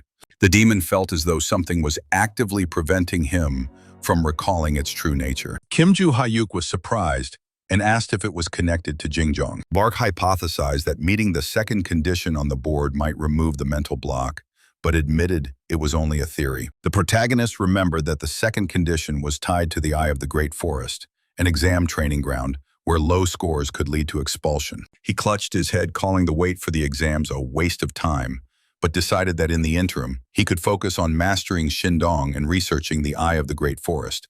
Teacher Ligon entered the classroom and instructed everyone to be seated. He announced an inter-school competition in 1 month's time, with participants to be selected based on their final exam results. Ligon asked Kim Joo-hyuk to come to the teacher's room, joking that their meeting place was becoming a habit. There, he invited him to participate in an international competition where the three largest schools, Korea's Valhalla, China's White Lotus, and America's Heroes, would field first-year students for sparring, labyrinth escapes, and other challenges. Students with high scores on the practical exam would represent the academy, and victory would come with a scholarship. Kim Joo-hyuk initially refused, but Lee Gong, aware of his goal, mentioned that the competition's final task was entry into the Eye of the Great Forest, which also served as the final exam. Success in the competition would result in an automatic passing grade. Kim Joo-hyuk agreed to participate. At the Ventric estate, Adilia inquired about Rockdell's preparations. The servant reported that his behavior was normal, but mentioned unsettling rumors about a market where someone was constructing buildings out of paper money, allegedly at the behest of the Black Cat. Adilia, not comprehending his motives, received a message from the constellation mask demanding further details. Meanwhile, at the market in the 7th district, the Black Cat assured the constellation that he would carry out any of his commands. When asked about the purpose of the banknote construction, the constellation simply replied that it was a gift. At the market in the 7th district, the Black Cat asked the constellation two-faced ruler why they were erecting a building made of banknotes. He was told that it was a present. The Great Lord then inquired if the cat had located the young man who had sold the ring, but he had been untraceable. Though he remembered his physical features, voice, and attire, he gave his assurance that he was making every effort to find him. In the Valhalla teacher's room, Lee Song-chol asked Ligun if he had finalized the participants for the inter-school competition. Ligun presented the list, explaining that he had managed to persuade Kim Joo-hyuk, who had initially declined but changed his mind upon learning about the Eye of the Great Forest. Lee Sang-chol found this curious, noting that most students were terrified of Oki, but Kim Joo-hyuk seemed oblivious to its reputation, likely because he slept through class. He surmised that the academy was merely a tool for the boy to achieve his own objectives, and suggested gathering the selected students for a training session. Ligun agreed and promised to make the necessary schedule adjustments. A few days later, 5 students, Oh Se-hyuk, So Ye-yeon, Ah-rin, Cho Jun-jin, and Kim Joo-hyuk assembled in a small auditorium. Lee Sang-chol, the chief combat instructor, introduced himself, noting that their paths had crossed previously at the academy. He explained that they had been brought together to prepare for the inter-school competition, which was a month away. The training would cover 3 tasks: a student duel, similar to the entrance test, a team battle where all 3 schools would compete simultaneously, requiring rapid situational assessment, and a mission in the Eye of the Great Forest, a heavily fortified labyrinth, accessible only through the main entrance, as the airspace above it was blocked. The specifics of the 3rd task would be revealed on the day of the competition. Lee Sang-chol began to explain the details of team combat, drawing on their experiences from dungeon raids. Kim Joo-hyuk, listening, thought, if there's a barrier, why not just break through it? He concluded that it couldn't be that straightforward. The teacher then asked if there were any questions. Kim Joo-hyuk requested to train individually, and Ah-rin seconded his request. Lee Sang-chol granted his permission, and as the others opted for team training, the session concluded. Kim Joo-hyuk knew that prior to the competition, he needed to master the divine arts to enhance his physical form with mana, and he dedicated most of his time to this training. Ah-rin approached him, asking if she should participate in the general training. He was surprised, asking if she hadn't said that her health prevented her from strenuous training. Erin explained that she had discussed her condition with Ligun, but had wanted to know if Kim Joo-hyuk was taking part in the competition. Upon learning that he was, she had also agreed to participate. Ligun had reminded her of her incomplete recovery, but Ah-rin had insisted she could handle it. She confessed that, thanks to Kim Joo-hyuk, her goal had shifted from becoming the head of the Choijin family to a desire to grow stronger alongside him and assist him in his own goals. Kim Joo-hyuk, noting her unusual reaction, advised her not to push herself too hard and to focus on controlling her mana with minimal leg movement. He promised to help her after he had attended to his own business. Meanwhile, a victim, bound to a chair, was being tortured by having knives thrown at them. Suddenly, a photo appeared on the tormentor's phone, identifying their new target for assassination. Kim Joo-hyuk. The mercenaries were surprised that Samsel had ordered the killing of a schoolboy, but concluded that the client must have offered a substantial sum. They formulated a plan to assassinate Kim Joo-hyuk in a month's time during the inter-school competition, as the academy and dormitories were currently too well guarded. They were skeptical that anyone could breach the magical barrier to kill a student on campus. One of the mercenaries reasoned that it would be easier to carry out the assassination at the competition, with the presence of other schools providing cover. She was provided with the client's information. On the third day of the competition, there would be a task in the eye of the Great Forest, a mysterious labyrinth with no instructors present, only a drone observer and a few guards at the entrance. The teachers would be monitoring from the observation room. She decided to infiltrate the location first, with the other mercenaries following, as the task was their top priority. A month later, on the first day of the inter-school competition, the students were making their final preparations. Rockdell Ventric was focused, recalling a conversation with his father. He had confessed to hiring Il Shinjo, a three-man Ripper gang, to assassinate Kim Joo-hyuk. His father had been shocked, unable to believe his son would resort to such measures. Rockdell had assured him that his actions would not be traced back to the family and that he would handle it himself, as Samsel had already accepted the job. His father had advised him not to take any unnecessary risks. Rockdell, remembering Il Shinjo's promise to handle the matter at the competition, dismissed his assistant, Yuria. The competition had officially begun. The Valhalla chairman, Shim Dae-ok-woon, introduced the competing teams: China's White Lotus, America's Heroes, and Korea's Valhalla. The competition was a three-day event, with the first day dedicated to individual sparring matches. The participants were instructed to return to their waiting rooms to await the announcement of the match pairings. The head instructor for the Heroes, Jack Rover, approached Lee Sang-cheol, whom he had not seen in a long time. He reminisced that the previous year the Heroes had placed third, while Valhalla had a history of taking first place. Lee Sang-cheol acknowledged this, but Jack asserted that the Heroes would be victorious this year, thanks to their top contractor Logan, also known as the Destroyer. His son JR, who was representing the Heroes, had made a contract with the All-Destroyers constellation and possessed similar, albeit weaker, abilities. Jack had heard about Kim Joo-hyuk teaching a villain a lesson, and Aaron doing the same, and he speculated that he and JR would make a good team. The Valhalla representative announced the participants for the first round. From Valhalla, Kim Joo-hyuk, and from the Heroes, JR. They made their way to the competition field. The rules were simple. The winner was the one who defeated their opponent. Strikes to vital areas were replaced with electric shocks to prevent fatal outcomes, though the pain was still very real. The defense system was in place before the team match, allowing the competitors to go all out. Kim Joo-hyuk was surprised by this system, but Barchi warned him to conserve his physical stamina for the third mission. The main character immediately charged at him with his fist. His opponent, however, caught his hand and asked if he truly considered himself strong. Kim Joo-hyuk, while parrying JR's strikes, noted that he still had a long way to go. JR, calling him more modest than he had anticipated, asked about the difference between modesty and empty talk. The protagonist, continuing to build up his strength, easily deflected the attacks. He asked how long JR intended to remain on the defensive, and then delivered a powerful blow that sent him flying. That day, Kim Joo-hyuk admitted that his opponent was more durable than he had expected, as he had planned to win with a single strike. Lee Sang-cheol, observing the match, noted JR's resilience in withstanding the blow. Jack Rover, the Heroes instructor, commented that he had seen Kim Joo-hyuk's fights in raiding videos, but he hadn't appeared so formidable then. JR, not yet resorting to his destruction ability, focused his power into his hand and launched an attack. Kim Joo-hyuk, however, dodged and delivered a kick that slightly singed his hair. He asked if this was the devastating ability he had heard about. JR, having absorbed 2 blows to the stomach, was on the verge of collapsing, but decided to unleash his destruction power.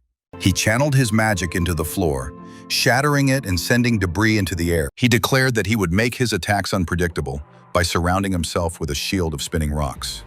Kim Joo-hyuk easily located him, laughing at his attempt to hide behind the rocks, and landed another punch. JR was sent flying and did not get up. Kim Joo-hyuk was declared the winner. Jack Rover, stunned by his student's defeat, heard from Lee Sang-cheol that Kim Joo-hyuk was a monster. which was why he had not reacted emotionally. In the following round against the White Lotus, Kim Joo-hyuk was victorious again, and then once more in the match against the heroes.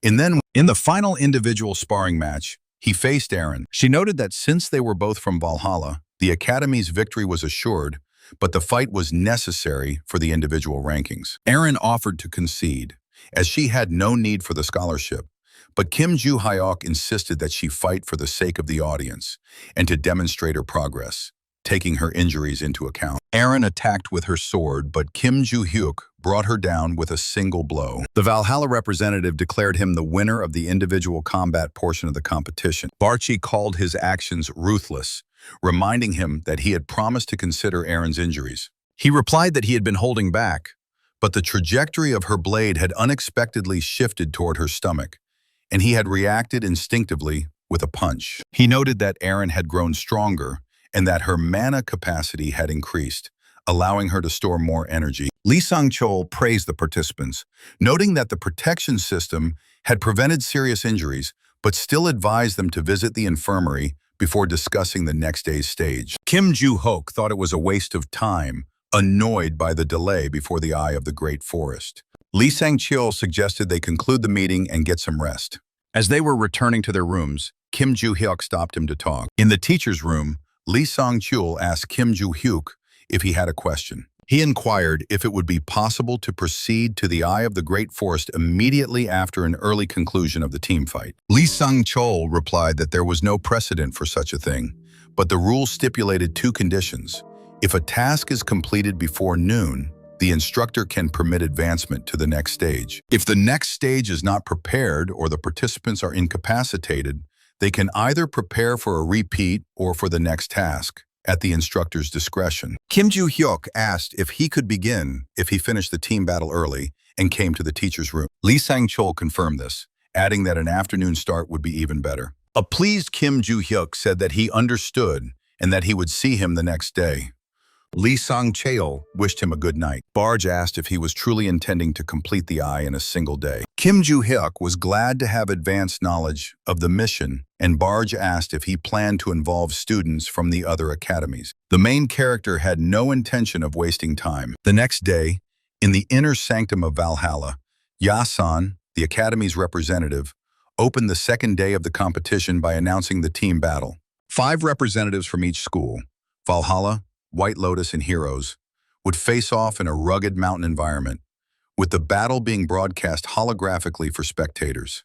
Soyeon was angry when she didn't see Kim Joo-hyuk, who arrived late and offered an apology. She yelled at him, asking if he was aware of the time, as he had been expected half an hour earlier. Kim Joo-hyuk explained that he had overslept while preoccupied with other matters and assured her that he would handle things himself. Soyeon was outraged, reminding him that this was a team battle, not an individual one, and that after his victory in the sparring matches, Valhalla had become a target for both the Heroes and the White Lotus. Eren interjected, asking if she could also act independently, but Kim Joo-hyuk denied her request, telling her to stay put. He asked them to stop arguing to conserve their energy, as the fight would commence in 5 seconds. And that afternoon, he would be facing the Eye of the Great Forest. The battle began, and Kim Joo-hyuk charged forward. He quickly located the White Lotus team, and though surprised by their reaction, he defeated them in 10 minutes, eliminating them from the competition. The hero team, detecting traces of mana, concluded that Valhalla would attack them first. Jair ordered the formation of a magic shield. Melissa reinforced it, and the others bolstered their defenses. They were surprised to see that only one person, Kim Joo-hyuk, was approaching and questioned the necessity of such extensive preparations. Knowing his power, however, they remained vigilant. Suddenly, the magic vanished, and they assumed their opponent had retreated. After lowering the shield, they failed to notice that Kim Joo-hyuk was positioned directly above them. He dropped down from above, attacked, and within minutes had all of them on the ground. He noted that retaliating with a clot of mana in such a situation would have been an unwise move. With the heroes also eliminated, a satisfied Kim Joo-hyuk headed toward the Eye of the Great Forest. In the observation room, the Valhalla representative was in a state of shock. Kim Joo-hyuk had concluded the team battle in 23 minutes, 20 of which had been spent traveling. This completely disrupted the schedule, and no one was sure how to proceed. Lee Sang-chul explained that according to the rules, the next stage could be initiated on the same day if time permitted, and suggested discussing the matter with the instructors from the other academies. He asked Chief Lee to inform him of the results of their discussion. Lee Sang-chul understood Kim Joo-hyuk's reasoning, knowing the time commitment required for the Eye of the Great Forest, but still found his actions to be audacious. Jack Rover, the hero's instructor, agreed that his team had no objections, but wanted to consult with the White Lotus. He admitted that Kim Joo-hyuk was a true monster and that a period of rest would not alter the final outcome. Lee Sang-chul suggested they begin by negotiating with the White Lotus. In the Valhalla break room, So-yeon, calling Kim Joo-hyuk abnormal, was furious that he had handled everything himself, despite her being appointed the team leader. Her efforts now seemed pointless, especially after her loss to Aaron in the individual fight. She had heard that Aaron was studying under Kim Joo-hyuk and wondered if his tutelage was the reason for her success. So-yeon decided she might be willing to swallow her pride and learn from him as well. They entered the room announcing that the survival stage in the Eye of the Great Forest had been moved to that day, at 1300 hours. Kim Joo-hyuk stood and declared that he would be entering Oko alone and that it would be every man for himself. He added that if any problems arose, they could call for assistance. So-yeon was indignant. Valhalla had already won the previous stages, and even minimal points in this round would not change the overall result. She reminded him that Akko was a self-contained environment, but Kim Joo-hyuk was insistent. At the gates of the Labyrinth, a Valhalla representative announced the start of the survival stage. He explained that the Eye of the Great Forest was an installation replicating a real forest, complete with constant rain and dense foliage, inhabited by weak monsters. The primary dangers were the rain and the vegetation itself. The participants were required to survive for 5 hours, with scores being higher for those with less exposure to the harsh environment. Infighting within the teams was strictly forbidden. The test had begun. The mercenaries received the notification that Valhalla was in position. They were concealed in an abandoned warehouse. Alia, spotting the students in the heart of the labyrinth, declared it was time to make their move. There were 2 individuals maintaining the magic at the main gate who needed to be eliminated. The mercenaries teleported, and simultaneously, all the cameras in the surveillance room went dark. Lee Sang-chul asked the guards if the gatepost was responding, but he received no reply. He informed the chief that the students were in danger and that the instructors needed to enter the maze. The team from Heroes made their way into the Eye. One of the female members, soaked by the rain, began to feel ill and worried that catching a cold might get her disqualified from the test. Jira proposed they construct a shelter from large leaves and sturdy branches while he started to dig a pit. A portal suddenly materialized, and from it, a group of mercenaries emerged. One of them, brandishing a sword, approached Jair, addressed him as Kim Joo-hyuk, and told him not to struggle. Jira replied that he was not Kim Joo-hyuk. Alia explained that she had teleported them to the location with the strongest magical signature, as there was no other method to locate their target. Upon noticing the black magic, Jair suspected that they were villains. The mercenary gave the order to eliminate the witness. Jir, focusing his destruction magic, declared that villains had no place in the competition, and launched an attack, only to be instantaneously stabbed. Lying stabbed, Jir was baffled as to how he had been attacked, suspecting it was the work of a doppelganger. The mercenary confirmed his suspicion, and then struck from the front, after which Jair collapsed, dead. Alia reprimanded Logan, telling him to clean up his own mess, and suggested they use concealment to expedite their work. Logan then began his assault on the remaining members of the hero team. Meanwhile, Kim Joo-hyuk, sprinting through the forest, received a system notification from the Eye of the Great Forest. To complete the objective, he had to locate a wooden sword in Matagayaran's house. He wondered to himself, could there actually be a house in this labyrinth, besides all the greenery? Suddenly, he came upon a girl screaming at the sight of her fallen comrades and the mercenaries. Kim Joo-hyuk emerged from behind her, his attention fixed on the villains. They were pleased that their target had come to them, assuming he had been drawn by the screams. The mercenaries' objective was a slow, deliberate kill. Kim Joo-hyuk instructed the blonde girl to stanch her friend's bleeding. As they were still alive, the mercenaries had not intended a quick death, but rather one from blood loss. He declared that he would handle the freaks, as their unauthorized presence gave him a license to act freely. Logan mockingly asked if he was telling tales on the brink of death, adding that their only escape route was destroyed and the drones were offline, meaning the instructors would be a long time coming. He then asked how much time they had. Kim Joo-hyuk replied that it was no more than an hour and grew angry.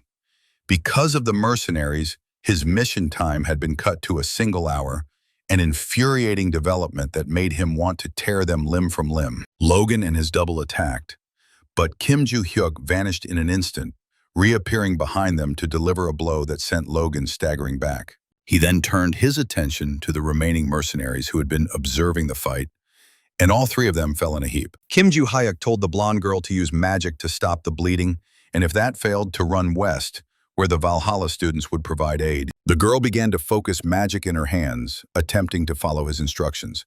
A depleted Logan managed to get to his feet, while his companions remained unconscious. Kim Joo-hyuk stated that before he died, he wanted to know who had hired them. Logan was surprised that he would ask such a question of a mercenary, calling him an amateur. Kim Joo-hyuk remarked that it would be strange if they had come without a purpose. Logan, calling him a freak, declared that he wouldn't escape this time, and appearing behind him swung his sword.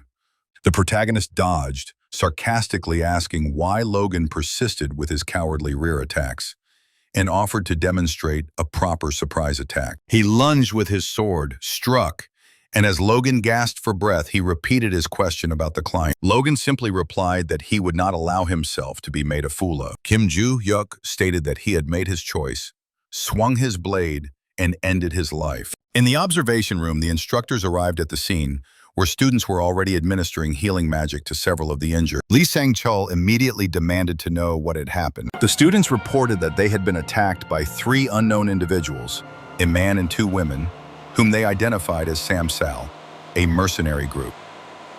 The instructor asked for their current location, and the students pointed to the lifeless bodies of Olia and the others on the ground. Kim Joo-hyuk had already dealt with them, displaying an incredible level of strength, and the area was now soaked in blood. J.R., still reeling from the event, said that in his semi-conscious state, he had witnessed the silhouette of Kim Joo-hyuk in combat, and it had been an awesome sight. He admitted that he hadn't even been able to get close to the mercenaries, yet the main character had defeated them single-handedly. J.R. confessed that he had overestimated his own abilities, thinking himself superior to others, while Kim Joo-hyuk was clearly in a league of his own. Choi Jung-suk supported him, saying it was not his fault. Lee Sang-chul, noticing the absence of the third assailant, asked if Kim Joo-hyuk had dragged her off. At that moment, the protagonist returned, tossing Alia's severed head to the ground, and announced that he had discovered who was behind the attack. He promised to provide a full report after the test, but for now, instructed the teachers to arrange for the transport of the wounded to the hospital and the students to report the incident to the White Lotus Association. The competition was over. Back in his dorm at Valhalla, Kim Joo-hyuk returned and collapsed onto his bed, exhausted but content. Barsha suggested that his fatigue was a result of expending a large amount of mana in a short time. Kim Joo-hyuk agreed, noting that his mana reserves had grown, and he had immediately put the new technique to the test. It had been a difficult endeavor, but he had managed to complete the task. While Olia was still alive, he had questioned her about her powers, without asking about her origins. He had surmised that she served as the support in their trio, as her abilities were not oriented toward killing. Olia had refused to answer, but he had pinned her down and deduced that she could create and traverse between spaces. Her silence had confirmed his suspicion. Kim Joo-hyuk had then offered her a deal. If she helped him find one item, she would be spared punishment. Thanks to her, his task had been made easier. Barsha asked why he had promised Olia her freedom, only to leave her for dead. Kim Joo-hyuk explained that she would have been spared if she had named the person who ordered the attack. Olia had revealed that their group Samsal were monotheists, and that the client was, as expected, Rockdell Ventric. Kim Joo-hyuk planned to leak this information to the media once again to apply more pressure on the Ventrics. He was confident he could handle the rest, now that he possessed the sphere. A notification materialized before him. In his dreams, he would encounter his lost memories. Barsha noted that their restoration could bring back some of his former abilities and advised him to get some sleep. Kim Joo-hyuk found it hard to believe that memories could vanish permanently and wondered what awaited him in his slumber. As he drifted off to sleep, he witnessed a scene from his past life. Falling stones, one of which struck him on the head, causing him to forget half of his past. A dark silhouette appeared before him, declaring its intention to take his name and the world he had protected. The dream ended abruptly, and Kim Joo-hyuk awoke in a state of fear, unsure if it had been real. He asked Barch if he remembered anything. The demon replied that he seemed to recall being a tiger. Barch clarified that in his past life, he had been a tiger. The protagonist asked if the demon remembered its appearance, but Barch could not recall any details, only a useless memory of a tiger, and he did not know its name. Suddenly, another notification appeared. Ahala Alafridi's Great Palace office, Johnny's secret room. It was time to face the truth. Kim Joo-hyuk decided that after his training, he would ask Lilia about the Ahala Grand Palace, hoping it was connected to his memories. At the gym, Oh Se-hyuk was in the middle of a workout when So-yeon approached him, asking why he was there. He retorted that she was the one who needed to explain her presence. So-yeon confessed that while pride had driven her, she was also envious of Kim Joo-hyuk. Oh Se-hyuk clarified that his weightlifting was a matter of habit, not an attempt to emulate him. So-yeon was jealous because she had lost to Eren, who had nullified her magic with her sword, stopping 3 of her blows. Eren's victory today had not been a surprise, but it had been a humiliation for her. She had observed how much stronger Eren had become since the entrance ceremony, thanks to Kim Joo-hyuk. So-yeon blamed herself. She had focused solely on magic and swordsmanship, neglecting the strength training that Eren's family had not, which had allowed for her rapid development. Oh Se-hyuk advised her to speak with Kim Joo-hyuk directly, not him. So-yeon, realizing she could not delay any longer, resolved to have a direct conversation with the protagonist.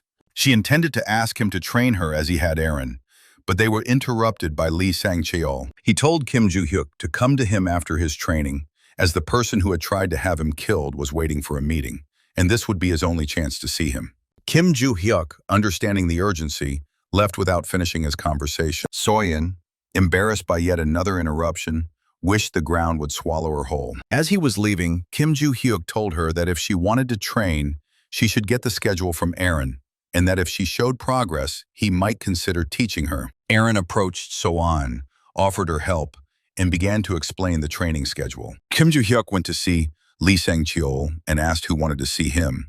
The instructor suggested he should be able to guess and gestured toward the small hall. The protagonist understood immediately, and upon entering, saw Rockdell Ventric, who promptly fell to his knees, apologizing and begging to be saved.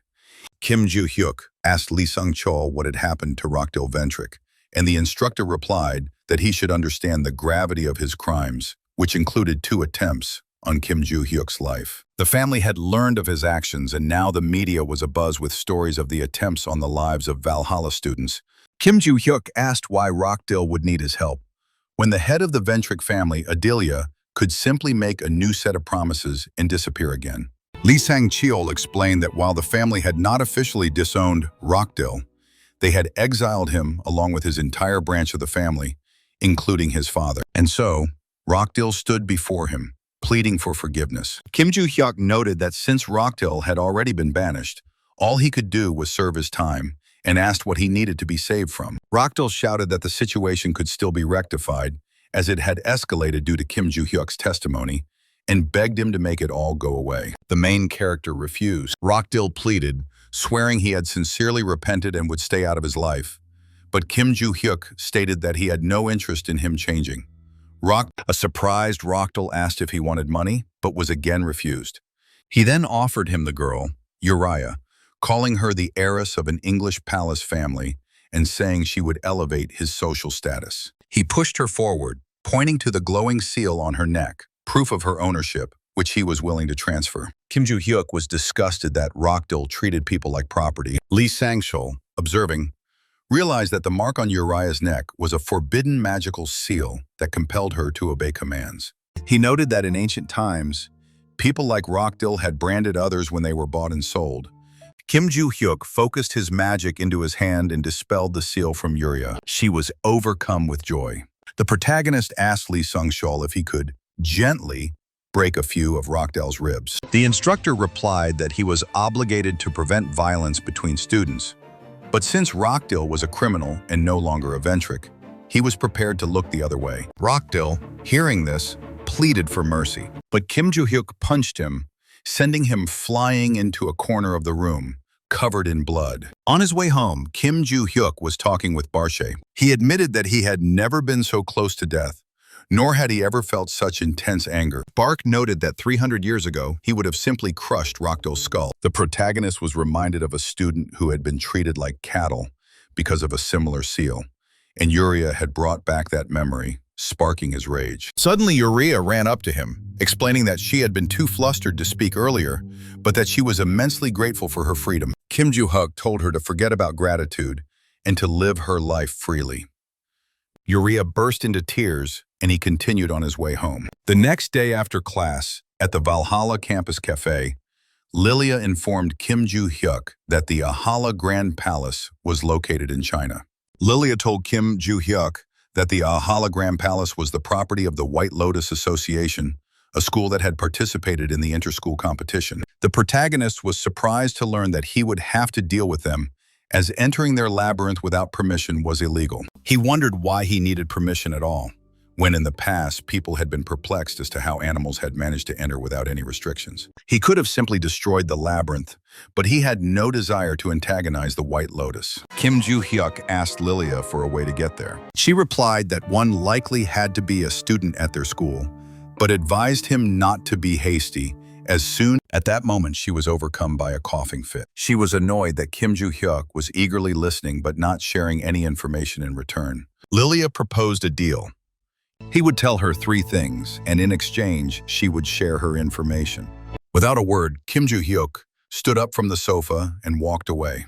Lilia called after him, agreeing to tell him everything for free. He returned and sat back down at the table. Lilia, warning him that it was a secret, announced that in the second semester, the world competitions would be held at the Great Palace of Valhalla. Kim Joo-hyuk asked if the other teachers were aware of this, but Lilia clarified that they were not yet. When asked about the source of her information, she cited her contact, adding that it would be a world-class inter-school competition, unlike the Korean one, which only involved Korea, China, and the United States. The protagonist was annoyed that the second semester was too long to wait and asked if there was a way to get there sooner. Lilia replied that she would need to check with the White Lotus Association, the labyrinth's owners, about any legal methods, but she didn't know whom to contact. She then asked Kim Joo-hyuk to assist her with a task at the World Monster Research Society for a single day. They traveled to North London, where Lilia gestured toward a large building. Kim Joo-hyuk was angry that they had come all this way for this, but Lilia explained that it was only for a day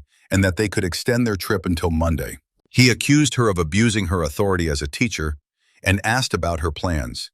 Inside, he was needed to certify some documents. He entered a room where, under the watchful eyes of several people taking notes, he killed a wild boar with a sword. A notification confirmed the boar's validation. After killing several more, a weary Kim Joo-hyuk asked Lilia why she was making him work overtime when he had only been required to kill 3 monsters. He noticed that everyone around him was staring and acting rudely and asked if she knew them. Lilia explained that, in a sense, she did. They were adherents to an outdated monster hunting manual, and her work had undermined their entire foundation. Kim Joo-hyuk asked if the validation method that required a sword was outdated and why it was viewed so strangely if it was a tradition of the association. Lilia replied that they were resistant to change. Their worldview had become rigid due to nepotism and inertia among the leadership. She added that without public acknowledgement, her reports were meaningless, and the association was fixated on a perfect monster hunting strategy. Kim Joo-hyuk stated that he had provided enough help, and now it was her turn to reciprocate. Lilia agreed, noting that his coming here had been the right decision. The chairwoman of the White Lotus was a frequent visitor, and Kim Joo-hyuk would undoubtedly capture her attention. They then heard a female voice outside the door calling his name. So Yun entered, expressing her pleasure at meeting him. She asked Kim Joo-hyuk to take care of a certain person for her. Lilia, sensing the serious turn in the conversation, decided they could continue without her and excused herself from the room. So Yeon sat down across from Kim Joo-hyuk and began her explanation. She was the chairwoman of the White Lotus Association and a member of the Soul family, the first to rise to prominence after the era of destruction. They had founded the White Lotus and trained numerous talented contractors. A girl, whom So Yeon referred to as a natural disaster, had emerged within their family. At the age of 13, she had surpassed veteran contractors, defeated every member of the Solon family guild, including the leader, and, concluding that the outside world had nothing more to offer her, had sealed herself away in the Soul family's training hall. Kim Joo-hyuk correctly surmised that he was being asked to deal with her. So Yeon confirmed this, but clarified that it was not a personal match. He asked why she had chosen him, when her own aura indicated she was powerful enough to handle the situation herself. So Yeon complimented his perceptiveness, noting that her aura concealment magic had been ineffective. She explained that, firstly, the girl's fighting style was based on physical strength, and secondly, she, like Kim Joo-hyuk, was 17 years old. So Yeon had been observing him and was certain that a loss to a peer would shatter the girl's pride. She asked for this favor, adding that if he had not come, she would have sent a letter. Kim Joo-hyuk asked if he was expected to work for free and if there would be a reward. So Yeon assured him that the chairwoman of the White Lotus did not ask for favors without offering compensation. He cut her off, stating that he had no need for money, but that there was a certain place he wished to access. If she could grant him that, he would agree. They traveled to China on a private jet and soon found themselves before the White Lotus building. So Yeon asked if he was free until Monday, respecting his time, and added that to enter the palace, one only needed to enter correctly. Kim Joo-hyuk confirmed that he was unattached. She assured him there would be no difficulties, as they controlled the labyrinth and invited him to enter. At the entrance, he noticed a crowd of people and asked if her request was related to the girl's personal fate. So Yeon replied that it was, in part, the girl was causing problems by testing the students and teachers to gauge her own potential. So Yeon wanted Kim Joo-hyuk to humble her, so that the Soul family and the White Lotus could achieve new heights. He replied that he understood and commended the reliability of the White Lotus under her leadership. So Yeon led him to a room where a magic seal served as a portal to the Soul family's secret training hall and told him to resolve the matter once and for all. Before teleporting, Kim Joo-hyuk asked for the girl's name. So Yeon replied, Yeon Lan. After teleporting, he saw Yeon Lan, who furiously demanded to know who he was and if his family had sent him to drive her out. She ordered him to leave. Kim Joo-hyuk noted her difficult personality and, calling her an arrogant blockhead, attacked her with his fists. Yeon Lan blocked the attack and retaliated, calling him an idiot and asking why he was underestimating her and starting a fight. Kim Joo-hyuk asked if she was ready to face him, which only angered her further. He continued his assault with his fists, and she, unable to fight back, was left wondering who he was. The protagonist replied that he was a 17-year-old high school student who had underestimated her. Yeon Lan was amazed that she was unable to harm Kim Joo-hyuk. Deciding to retreat and counterattack, she attempted to switch tactics, but he intercepted her movement, asking where she was going before punching her in the stomach. He found it amusing. In a fraction of a second, she had shifted her center of gravity to lessen the impact, a feat that impressed him. Kim Joo-hyuk noted that even his students in his past life had lacked such bodily control. Yeon Lan was truly talented. She couldn't believe that a 17-year-old schoolboy was her equal, and burning with rage, she prepared to deliver a powerful blow. He observed her cheerful demeanor and decided it was time to throw her off balance. Meanwhile, So-yeon was watching the fight. A worker approached her, expressing his doubt that a student from another school could stand up to a White Lotus native, especially Yeon Lan. He apologized for his bluntness but asked if Yeon Lan's lack of magic was the reason she had lost to So-yeon in the past. She confirmed that she had lost to Yeon Lan even when using magic, due to the significant disparity in their strength. That had been years ago, and Yeon Lan had certainly not grown any weaker. The worker then asked why Kim Joo-hyuk was risking his life if he couldn't possibly win. So Yeon replied that as an ordinary student, he had achieved the incredible feat of winning first place in the inter-school competition and would not give up easily. Her goal was not to defeat Yeon Lan, but to crush her pride. Yeon Lan continued her assault, employing various skills, and was pleased to have lured him into a trap. But Kim Joo-hyuk used a technique that injured her knee. In a rage, She asked if he had a rock for a head. He replied that her knee had simply collided with him, and he had hit it with his forehead, as if his forehead were harder than her kneecap. Yonlan was incredulous that he had blocked every attack without showing any signs of weakness. She was angered by his superior physical strength, and feeling humiliated, she asked why he wasn't using magic, demanding that they fight seriously. She focused all the magic around her. Kim Joo-hyuk, noticing her anger, called her cute and said it was time to break her pride. His blue aura began to concentrate, and En-lan, abandoning her tricks, decided to end the fight with a single blow. She lunged at him, aiming a fist at his face, but he dodged by leaning back. After thanking her for the game, he delivered a final blow to her stomach, calling her a true monster. Turning to the camera, he stated that, as requested, he had dealt with her in a fair fight. Kim Joo-hyuk, having completed the request, dragged Yeon-lan outside into the space beyond the training hall.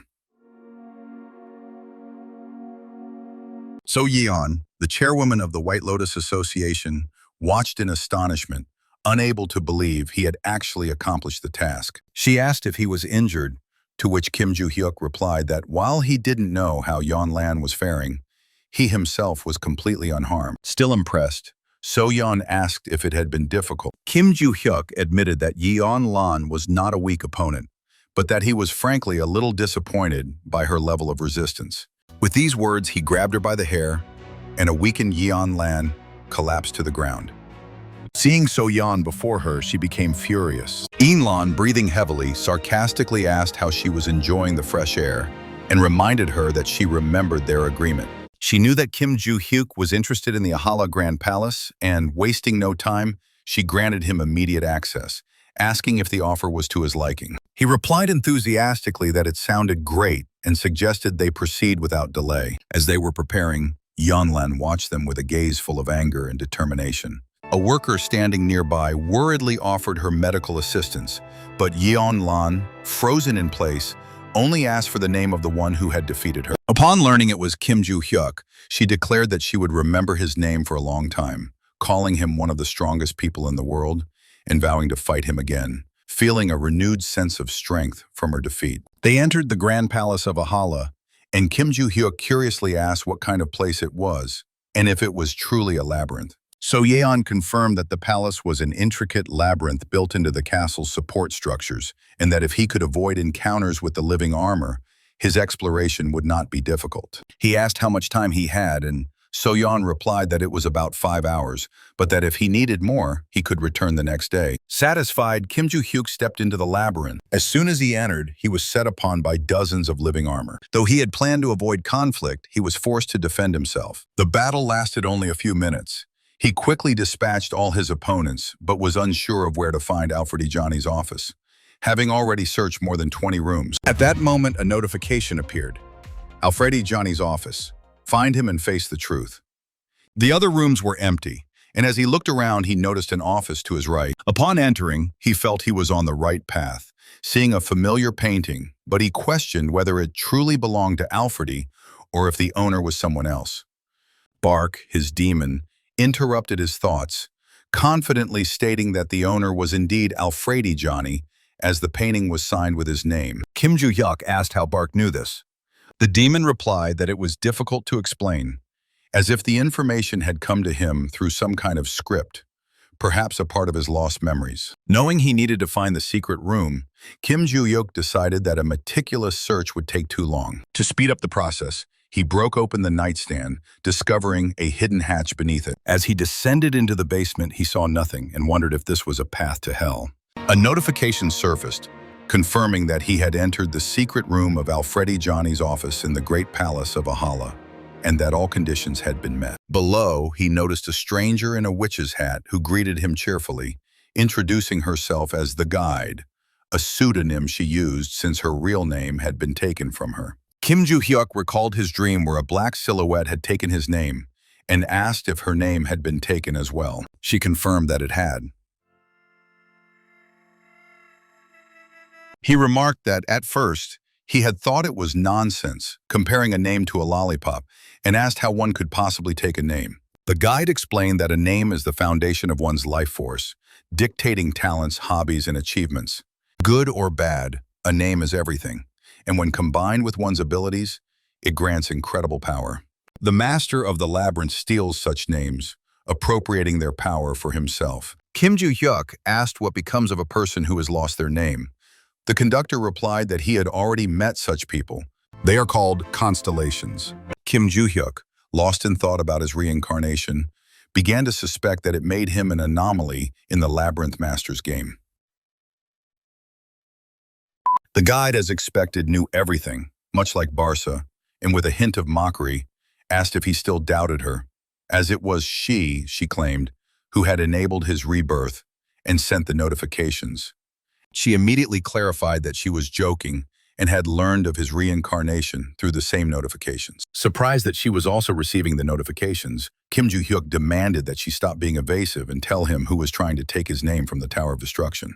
The guide explained that it was the Master of the Labyrinth, whose goal was to move the Tower of Destruction into his own labyrinth to feed on the power of high-level names, and that his actions were perfectly aligned with his nature. Kim Joo-hyuk skeptically noted the strangeness of the situation.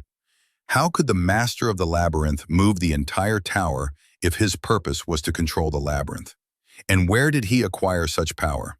He began to suspect that the world he called Earth was in fact a labyrinth itself, and asked the guide not to tell him he had figured it out on his own. She did not force him to believe her, but asked if she would lie about such a thing. Kim Joo-hyuk had to agree with her logic, elaborating that the master had moved the tower to absorb names and accumulate karma through crises, such as defeating monsters, saving villages, or exploiting chaos for his own ends. She confirmed, not everyone becomes a constellation after having their names stolen, but karma is the only measure that can elevate a person. Kim Joo-hyuk pondered this.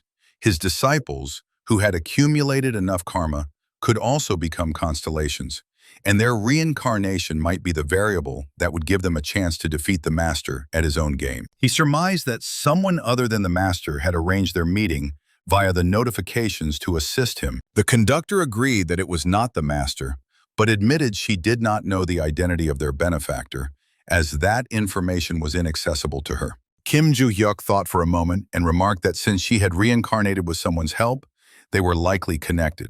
The conductor, not denying it, said that this was an opportunity that could not be squandered. She handed him a ring in which she had concentrated her power, explaining that their time was short and that this ring would be of key importance. He asked why their time was limited and if she could tell him everything. The guide replied that, despite the information she had disclosed, the master of the labyrinth was still hunting her, but that the conditions had been met and their meetings would become more frequent. After saying her goodbyes, she told him not to lose the ring, snapped her fingers, and vanished. Kim Joo-hyuk, left alone, found her manner of communication to be quite rude. He was furious with the master of the labyrinth, who had stolen his name and was preventing him from living his life. Unsure of the ring's properties, he decided it would likely strengthen him, and that it was time to use the last of the storage stones to regain his former power, despite its incomplete restoration. Meanwhile, on an island in the North Pacific Ocean, Hannibal, the leader of the Il-Shinju faction and the Dragon King, was reading the news. Valhalla's disciple, Kim Joo-hyuk, had single-handedly annihilated the Samsal mercenaries. In a fit of rage, he smashed the tablet screen with his fists. While monitoring Kim Joo-hyuk, he had learned that he had defeated Choi Jin-jong, who had a contract with the constellation, and had even survived an assassination attempt ordered by the Ventrics for a pittance. The three mercenaries had failed, as if they had been effortlessly robbed. George, the leader of the privileged race, called Hannibal preoccupied. He reminded her that he had told her to knock, but Georg replied that he would have only become angrier. He confirmed that due to Kim Joo-hyuk, they had lost Dizer, the Ventric informant who had failed his task by talking to a schoolboy. Georg had wanted to abandon the case to prevent leaks, and had sent Dizer to the prison tower. Hannibal suggested eliminating the rest, but a worried Georg urged him not to get involved with Kim Joo-hyuk, who had become a target of the first cult reckless bastards, who, despite their lack of decency, operated on a set of principles. They had likely wiped out Logan's squad. Hannibal was aware of this and understood that it was not their doing. If they were to interfere, the Il-Shinju would become their next target, and all they could do was wait. Kim Ju-hyuk, encountering strangers in the Valhalla dorm, asked who they were, wondering if they were fearless or simply foolish to be there. One of the strangers recalled a conversation with Adilia, the head of the Ventric family, who had confirmed their readiness for the mission. Adilia, after listening, had ordered them to accelerate their preparations, clarifying that the changes concerned Kim Ju-hyuk and demanding they be ready for any surprises. She asked if they had found contractors capable of creating a subspace. The stranger replied that several such specialists had been assembled, that all team members had been personally selected by the Ventric family, and that a leak to the press was impossible. Adilia then asked if he had taken care of her request. He confirmed that a special storage stone with a bottomless supply of magic had been prepared for sacralization. Adilia had nodded, stating that it was now her turn to act, and had instructed Deacon to stay with the group and lead the elimination team upon its completion. Deacon, after asking if they were preparing a new constellation, had questioned if she truly thought it was necessary. An irritated Adilia had asked if he really believed she was afraid of some schoolboy. She had concentrated magic around herself, but Deacon had reassured her, saying it was just a precaution. He had mentioned that a silent constellation had recently responded, which had piqued Adelia's interest. She had wanted to use it to discover the reason for its sudden activity. Though the constellation's silence remained a mystery, Deacon had loudly ordered the contact team to prepare for a spatial distortion. They had touched the floor, and a subspace materialized around Kim Ju-hyuk. He looked around surprised and remarked that it made sense. If they had been seen, they would have been caught. He asked how long they had been preparing and if it was the Ventric leader's idea. Deacon, surprised by his knowledge, asked how he knew. Kim Ju-hyuk replied that it was obvious. Among his enemies, only the Ventrics did not use black magic. And if not them, then who? The Pope. Deacon stated that there was no need for the attackers to hide, as he had figured everything out and summoned the liquidation team. They removed their hoods, focused their power, and surrounded him. Kim Ju-hyuk sarcastically asked if they were ashamed to gather a crowd against a single schoolboy. Deacon replied that they were indifferent. They were simply following their leader's orders. The protagonists noted their lack of shame and conscience. Deacon shouted for him to be removed, and his subordinates charged at Kim Ju-hyuk. He easily counterattacked, mocking them for not having been taught how to properly swing their sabers. Fighting back with dignity, he ordered that the cannons be followed as he had not yet caught his breath. Nobody understood who he was. Kim Ju-hyuk said that they had gotten him and continued to fight back, noting that their preparation was insufficient, but that he would be better prepared next time. He delivered a powerful blow, knocking Deacon to the floor. He mentally apologized to the chief. Adilia suddenly appeared, stepping over the corpses of her warriors, including Deacon. Kim Ju-hyuk was surprised that the head of the Ventrics herself had appeared. The liquidation team, superior even to experienced contractors, had been destroyed. An unthinkable outcome. Adilia gripped her sword and prepared to attack, saying that Kim Ju-hyuk should be proud. Not everyone was granted the honor of seeing their family's sacred relic before they died. He mockingly asked if she was proud of this fillet knife and if she even understood the meaning of pride. Enraged, Adilia called him a loser and attacked him with her sword. Accumulation stones appeared in her team's hands, and power began to drain from her sword. Adilia couldn't believe her eyes, unable to comprehend what was happening. Suddenly, a notification appeared addressing Kim Ju-hyuk. Their strength had been completely drained. Kim Ju-hyuk watched as Adilia, the head of the Ventric family, stood frozen in confusion, unable to move, wondering why the sanctification had activated involuntarily. Her elimination team, those who were still conscious, were frozen both mentally and physically. But Kim Ju-hyuk himself felt completely normal, as if the events unfolding did not concern him. At that moment, a notice addressed to the teacher appeared before him, and immediately, a creature in a raven's robe appeared, slowly removing its mask. Kim Ju-hyuk recognized her instantly. It was his student from his past life. He remembered their first meeting, when he had called her a brat. At that time, she had been in chains, her eyes burning with a hatred for the entire world. The girl, noticing his gaze, had sharply told him not to pretend he understood her, and had asked what he could possibly know about her. Despite the gaps in his memory, Kim Ju-hyuk knew one thing. He himself had once been a slave. In his youth, unable to resist, he had been kidnapped by a slave trader and had lived in captivity, bound by shackles and a magical restraint. He had asked the girl if she wanted freedom. Surprised, she had replied that as a former slave, he should understand her feelings, and had asked why he was asking such a foolish question. The spell seal on her neck had made freedom an impossible dream. She had told him to leave, not knowing how he had gotten there, and had warned him that the slave trader would be back soon. Kim Joo-hyuk had explained that the limiter could be removed in 2 ways, by the owner's death or by their decision, but that the first option was not always effective, and it seemed she had been unlucky.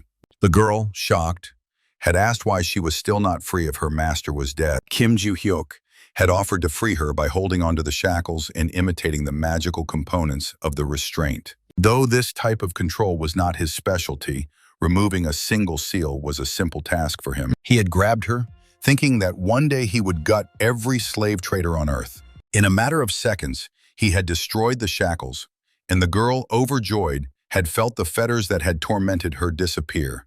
Kim Joo-hyuk had told her that now everything was up to her. She had found the freedom she had dreamed of. He had then asked what she planned to do. The girl had replied that she had no one.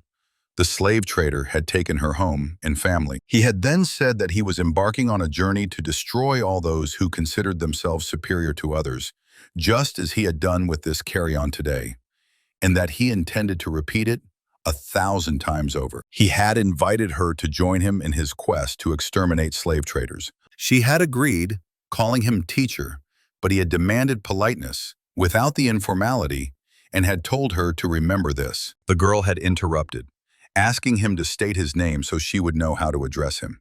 He had introduced himself as Kim Hyuno. She had joyfully repeated his name and then stated her own, which remained hidden from the audience. Now, in the present, Kim Joo-hyuk remembered her. She had become a constellation, and he knew this brat better than the Ventric riffraff, but he couldn't recall her name, only the nickname, Fool. He understood what the guide had been talking about, but there was nothing he could do. The girl interrupted his thoughts, stating that before they celebrated their reunion, they needed to deal with the relic in Adelia's hands. She took it, focused her power, and asked her teacher whether she should kill Adilia. Kim Joo-hyuk replied that he had a better idea. The next day, Ligon was staring at his computer screen in shock. The Ventric family had made a sponsorship offer of 5 billion won to personally support Kim Joo-hyuk. Kim Joo-hyuk, upon seeing the message about the 5 billion won sponsorship from the Ventric family, was just as shocked as Lee Gong, who was approached by Lee Sang-cheol to discuss the situation. Lee Sang-cheol asked for his thoughts on the matter, as there had to be a logical explanation for why now, why such a large sum, and why specifically for Kim Joo-hyuk. Lagoon recalled the protagonist's conflicts with the Ventric family and speculated that they were attempting to buy their way out of the scandal, as they had done with Daiser, when they had used their sponsor's connections to protect the reputation of Rockdell Ventric and the family. But now Rockdell had been banished and a line had been drawn. If they had not disowned him, their reputation would have suffered even more. The amount of 5 billion won, however, seemed unusual, and the true reason for Kim Joo-hyuk's sponsorship remained a mystery. Moreover, they were uncertain if he would even accept the money, as he could simply refuse everyone.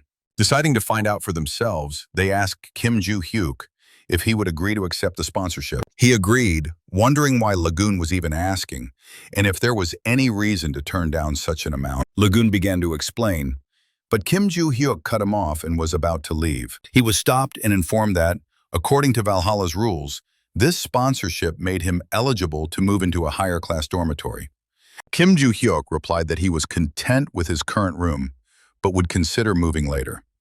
A puzzled Ligon couldn't understand why he had refused handouts before, but had now so easily accepted. Deciding that the academy had also received funds, he was determined to get to the bottom of it. Meanwhile, Kim Joo-hyuk's student, the constellation nicknamed Fool, asked what should be done with Adilia. He ordered her to be brought back to consciousness, as he had a better idea than murder. Sitting on his knees before Adilia, he said that she seemed to have taken a liking to his former student and asked what should be done. The student explained that she had founded the Ventric family to serve him, and that he could control their lives for his own purposes. Adilia apologized to the star, quoting the family motto, "All for one," a reference to her teacher. She confessed that she only now realized that Kim Joo-hyuk was her teacher, despite his different appearance, as his magical aura gave him away. Kim Joo-hyuk responded that there had been enough questions and that Adilia should be more concerned about herself. He remembered how the Ventrics had tormented him and noted that while killing them was too lenient,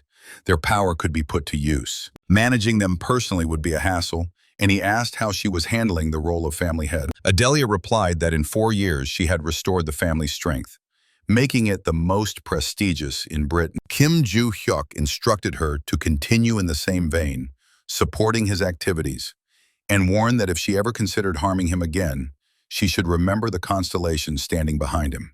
The student assured him that she would personally ensure it would not happen again and entered the space where constellations could materialize, a feat requiring an immense amount of magic and dozens of storage stones. She explained that, due to the use of this ability, she needed to rest. Kim Joo-hyuk was surprised that even a constellation was not perfect. The student replied that the chance to witness her teacher's reincarnation was worth the cost. Before departing, she added that it seemed he was not her only student to have become a constellation, and that their meeting was inevitable. After asking for his forgiveness, she disappeared. Kim Joo-hyuk thought that another of his students had become a constellation, and suspected he knew who it was. The meetings with Bark and Dorinda, 2 constellations, had been orchestrated by the notifications, though the one with Dorinda had been a matter of chance. He concluded that a search for every constellation would be an exercise in futility, given their sheer multitude. Just then he summoned Bark and inquired about his current activity. The demon responded that he was attempting to organize his thoughts. His recollections ceased at the secret chamber, and the subspace had become non-functional following their visit to the sublevels. Yet he had a fleeting memory of the concept of a name bestowed upon him by the master of the Labyrinth. Kim Joo-hyuk returned to class, his mind preoccupied with the master of the Labyrinth, the entity who had not only stolen his name, but had also conferred the name and power of the Tower of Destruction's boss upon Barca. The demon interjected, clarifying that the master of the Labyrinth had granted him not just a name, but a power that had fundamentally altered his identity, forcing a complete disavowal of his previous self. Now, however, Bark had reverted to his original nature. Kim Joo-hyuk wondered how this bizarre entity could grant and revoke names, thereby manipulating personalities, and he questioned how such a thing was even possible. Bark confessed his ignorance on the matter, but speculated that since they existed within the Master's Labyrinth, his capabilities were likely limitless. On the journey back home, Kim Joo-hyuk reflected on the grim reality of their situation. The conductor had mentioned an opportunity for a counteroffensive, so they merely needed to bide their time. The following day he encountered the conductor, who was carrying a gleaming silver food tray. He angrily demanded to know why their meetings always coincided with his meals, and if she had no sense of propriety. The conductor, flustered, offered an apology, explaining she was unaware the tray was for food, and then asked if he had brought the ring. He confirmed that he possessed the ring and inquired about its use, as it seemed unlike any other. The guide instructed him to don the ring and then proceed to destroy the labyrinth. Kim Joo-hyuk asked for clarification on which labyrinths she was referring to, since naturally occurring ones were nearly extinct, and the remaining ones were privately owned. He questioned how one could demolish another's labyrinth, prompting her to remind him that the master of the labyrinth was in the process of creating a new one, an event known in his language as a dungeon breakthrough, or a catastrophe. Kim Joo-hyuk's mind raced. A disaster was when monsters swarmed from a newly formed labyrinth, leaving devastation in their wake. Long ago, before his reincarnation, these incursions had been constant, and no place was truly safe.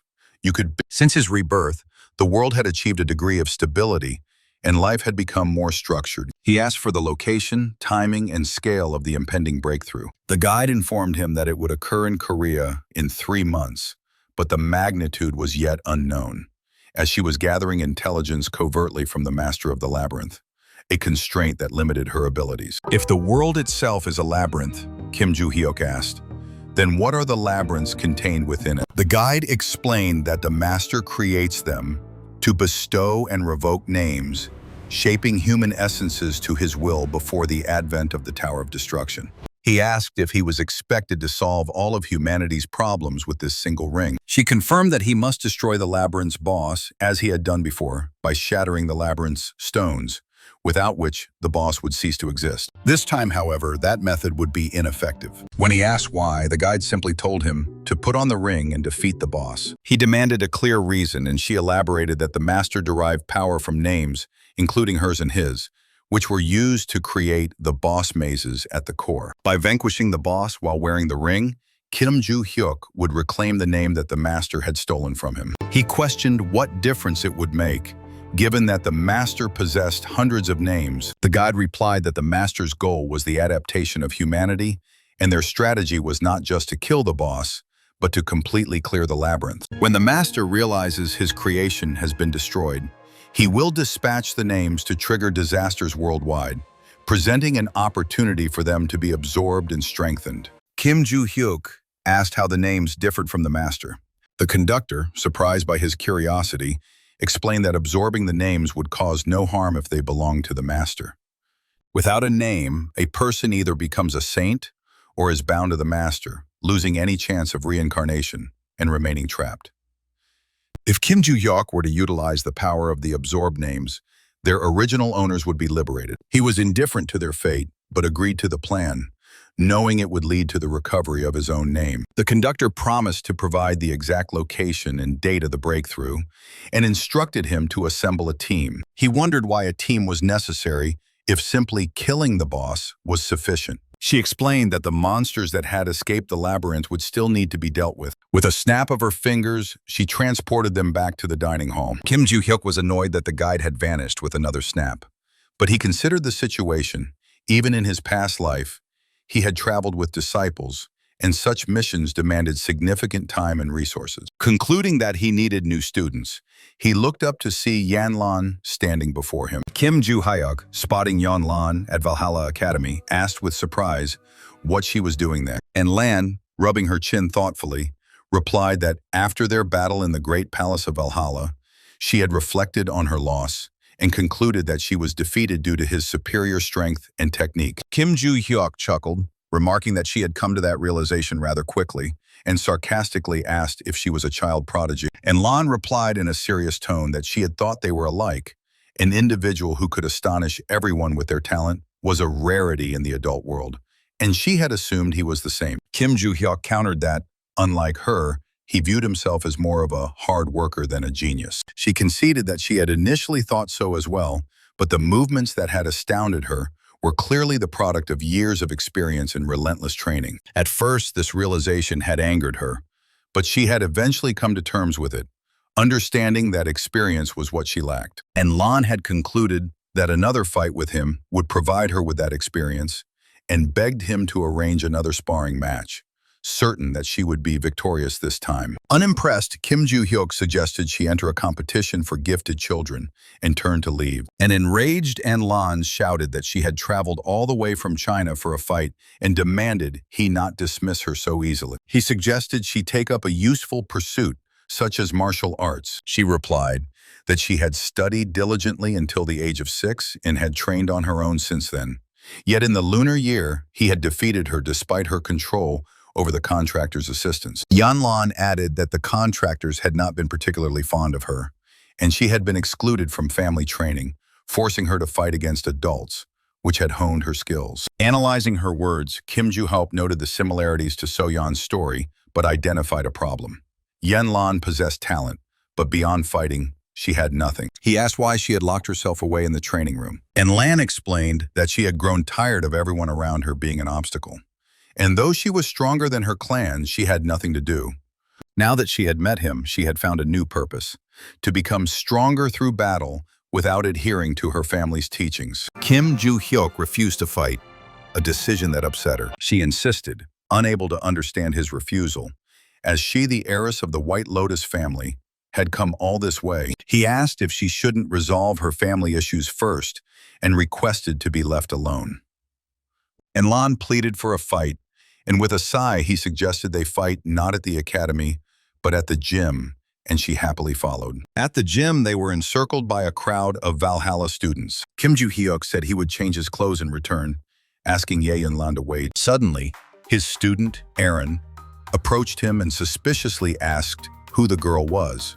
He explained that she was a mad woman from the White Lotus who had come from China for a sparring match and that he intended to deal with her quickly. An indignant Aaron did not want to share her teacher, and Lan, noticing her, asked if she also wanted to fight. Aaron declined, so Yeon, observing, speculated that the girls might be related based on their hair color and found the situation amusing. On the training ground, Kim Joo-hyuk prepared for the fight, though he had been expecting a private sparring session. He was surprised by the number of spectators and kept a close watch on Yeon Lan to ensure she didn't try anything unexpected. So Yeon, who was standing beside Aaron, remarked that she was there for the sake of the company, while Oh Se-yuk said not to pay him any mind. In Lan, while warming up, stated that she had been patiently awaiting the fight and had grown stronger since their last encounter. Kim Joo-hyuk, recalling the guide's words about needing to assemble a team, asked if she had truly become stronger and proposed they fight at full strength. If she were to lose, she would become his student. And Lan countered that her goal was to become strong enough to defeat him, not to be his disciple. He replied that an apprenticeship would grant her that power and initiated the fight by concentrating energy in his fist. And Lan, who despised teachers, shouted at him not to dare assume she would lose. She fought back, and Kim Joo-hyuk noted that she had indeed become more powerful. Though he blocked her blow, she, pleased with herself, assured him that he would not be able to handle her now. By focusing her fiery energy, she created an aura so intense that the spectators were forced to retreat. Her mana output surpassed even what Kim Joo-hyuk had displayed in the recent competition, sparking admiration. Could it be that the White Lotus had cultivated a monster? And Lan shouted as she attacked that a single blow from her would kill him, even if he blocked it. Kim Joo-hyuk, adopting a fighting stance, replied that he preferred to deal with problems head-on. Their fists met, and despite all of Yonglan's mana, she was sent flying backward. She was unable to comprehend how he could possess such strength without any magical abilities. Driven by a desire for revenge, she prepared to take another blow, but on his second strike, he blocked and counterattacked. Lan, fighting back, realized she was losing again, unable to resist the teacher. A pleased Kim Joo-hyuk noted that he now had another student. Kim Joo-hyuk, noticing that Yeon Lan had regained consciousness after her defeat, heard her begin to curse herself for losing again.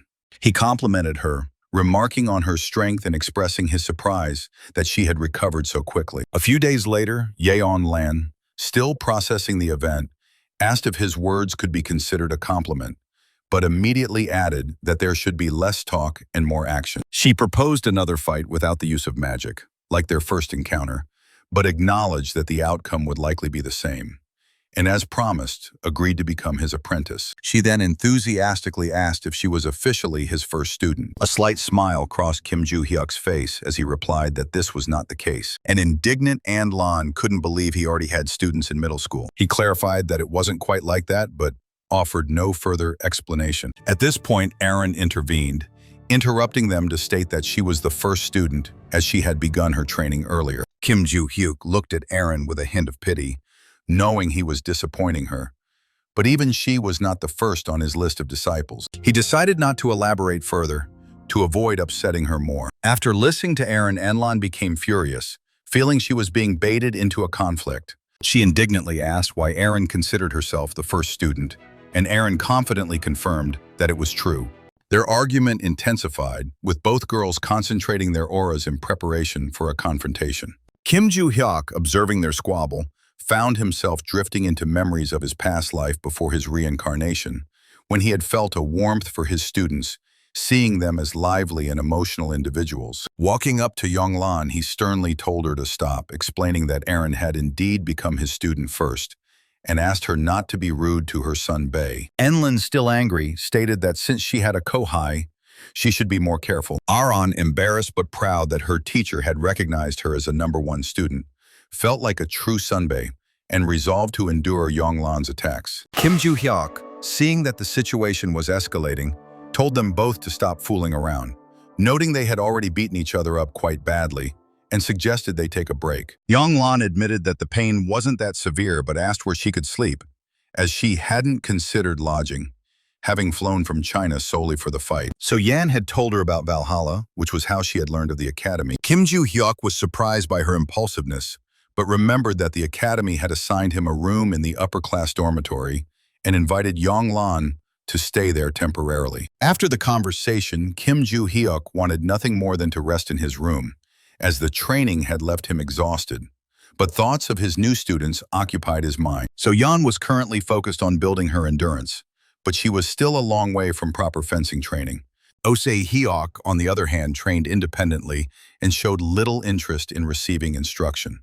Only Aaron and Yong-lan could help prevent the impending disaster. At that moment, he received a message from Adilia. He answered the call, and she informed him that she was looking into the donations he had requested, but was currently occupied with other important matters and wanted to report back to ensure everything was completed. Kim Joo-hyuk confirmed that he had checked the scholarship fund that morning and asked Adilia to post a notice to recruit experienced contractors, as a disaster was expected in 3 months. A stunned Adilia asked for the source of this information. He dismissed her question, saying it didn't matter, but that the changes in Korea would be significant. Adilia realized the disaster would take place in Korea, and he confirmed it. She promised to contact the contractors through the Ventrics and the Korean Mehendi, but asked to keep the matter confidential. She then interrupted him, asking him to praise his patron constellation when it awoke, as it was ignoring her efforts, which she found upsetting. She mentioned that after expending an enormous amount of magical power, the constellation needed to rest, and a single day was not enough. Kim Joo-hyuk decided to discuss this the following day. After training in the Valhalla Hall,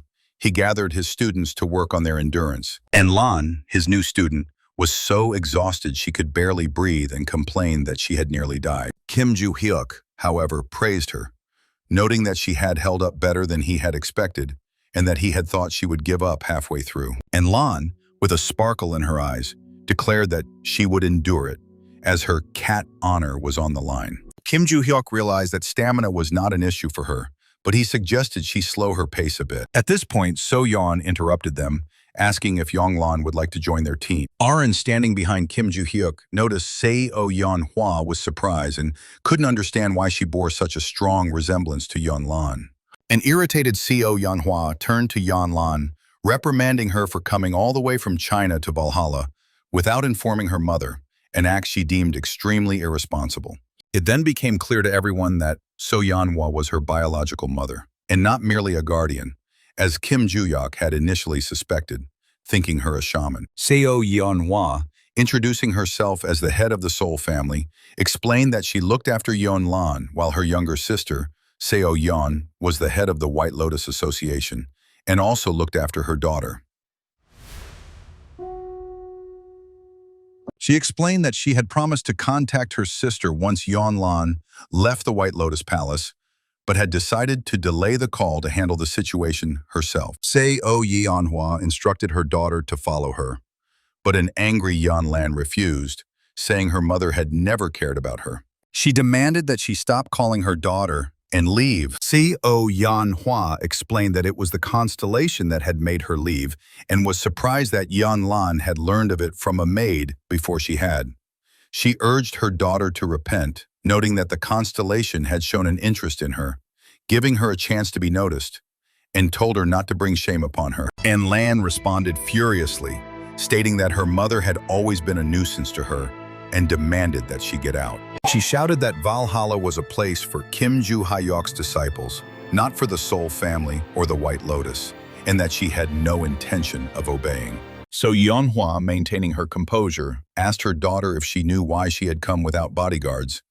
To make everything clean, she focused her magical power in her hand and directed it at Yeon-lan. She tried to contain her energy, unable to understand what was happening. Se-oh-yeon-hwa did not hold back and stated that she had no intention of being gentle. And Lan, shocked, asked if this was the whole point, and refusing to hold back, rushed at her mother. She reminded her that she had challenged her before and won, but that she was now ready for a new fight. Mother against daughter, a legendary battle. So Yeon-hwa praised her, noting her daughter had grown stronger, and that in the White Lotus, she did not kick a man when he was down. And Lan confirmed that she had trained hard so she would no longer be considered a nobody. Her mother suggested she return to the Soul family and train properly, but Yong-lan, continuing to fight back, could not understand how her mother had become so strong. Seo Yanhua noted her abrupt, almost barbaric movements and told her to watch her language, as she was only interested in victory. Irene, watching the fight with Kim Ju-hyuk, asked if they should summon an instructor, as the head of the Seoul family was causing a disturbance in Valhalla by trying to take her daughter. Kim Ju-hyuk asked how she thought an instructor would react, and Irene admitted the reaction would be negative. She expressed her dislike for Seo Yanhua, accusing her of abandoning her daughter and now having the audacity to call herself a mother. Irene sympathized with Enlan, understanding how uncomfortable she must feel. Se Yanhua, meanwhile, urged her daughter to cease her pointless rebellion, threatening to harm her. Enlan, growing even angrier, declared her readiness to respond in kind. The mother, knowing she had struck her hard, told her not to pretend it didn't hurt. Suddenly, Enlan felt her leg go cold, and she was unable to move. Seo Yanhua asked if this was the first time she had witnessed such power, explaining that it was a gift from their family's constellation, the King of the Snowy Depths. If Enlan were to return to the family, she would eventually be able to form a contract with this constellation and wield its power. An amazed Enlan noted that her mother had become stronger since their last meeting, and now understood the source of her power. So Yanhua asked if she believed this was permanent, explaining that this was the nature of their world.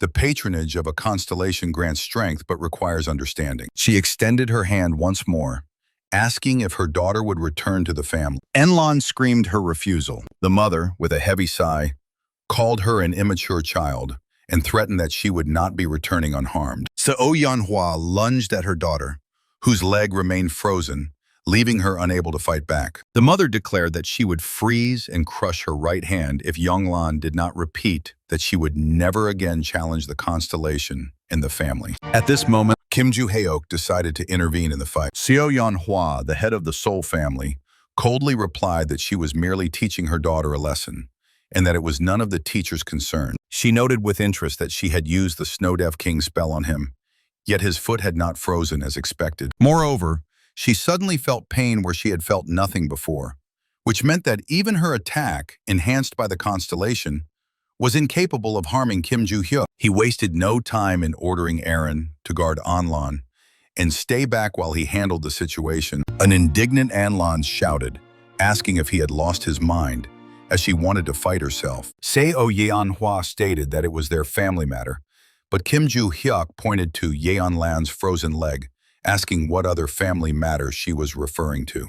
He stressed that no teacher would stand by while his student was being threatened and asked Yeonlan not to interfere. This satisfied her, and she retreated. Seo Yanhua, mockingly noting his tracksuit, asked if her daughter's teacher really attended school dressed in such a manner, and reminded him that he hadn't liked Yeonlan at first. She asked why he now called himself her mentor. Kim Ju-hyuk responded that it was a matter of mutual interest, not personal affection. A surprised Seo Yanhua decided to test his competence and attacked. Though she appeared composed, her actions betrayed the same impulsiveness as her daughter. Kim Ju-hyuk, who had previously blocked her attack, realized he could not absorb that much magical power each time. He dodged, aiming for her joints, but Seo Yanhua, wielding the power of the constellation, froze the surrounding area without direct contact, preventing him from getting close.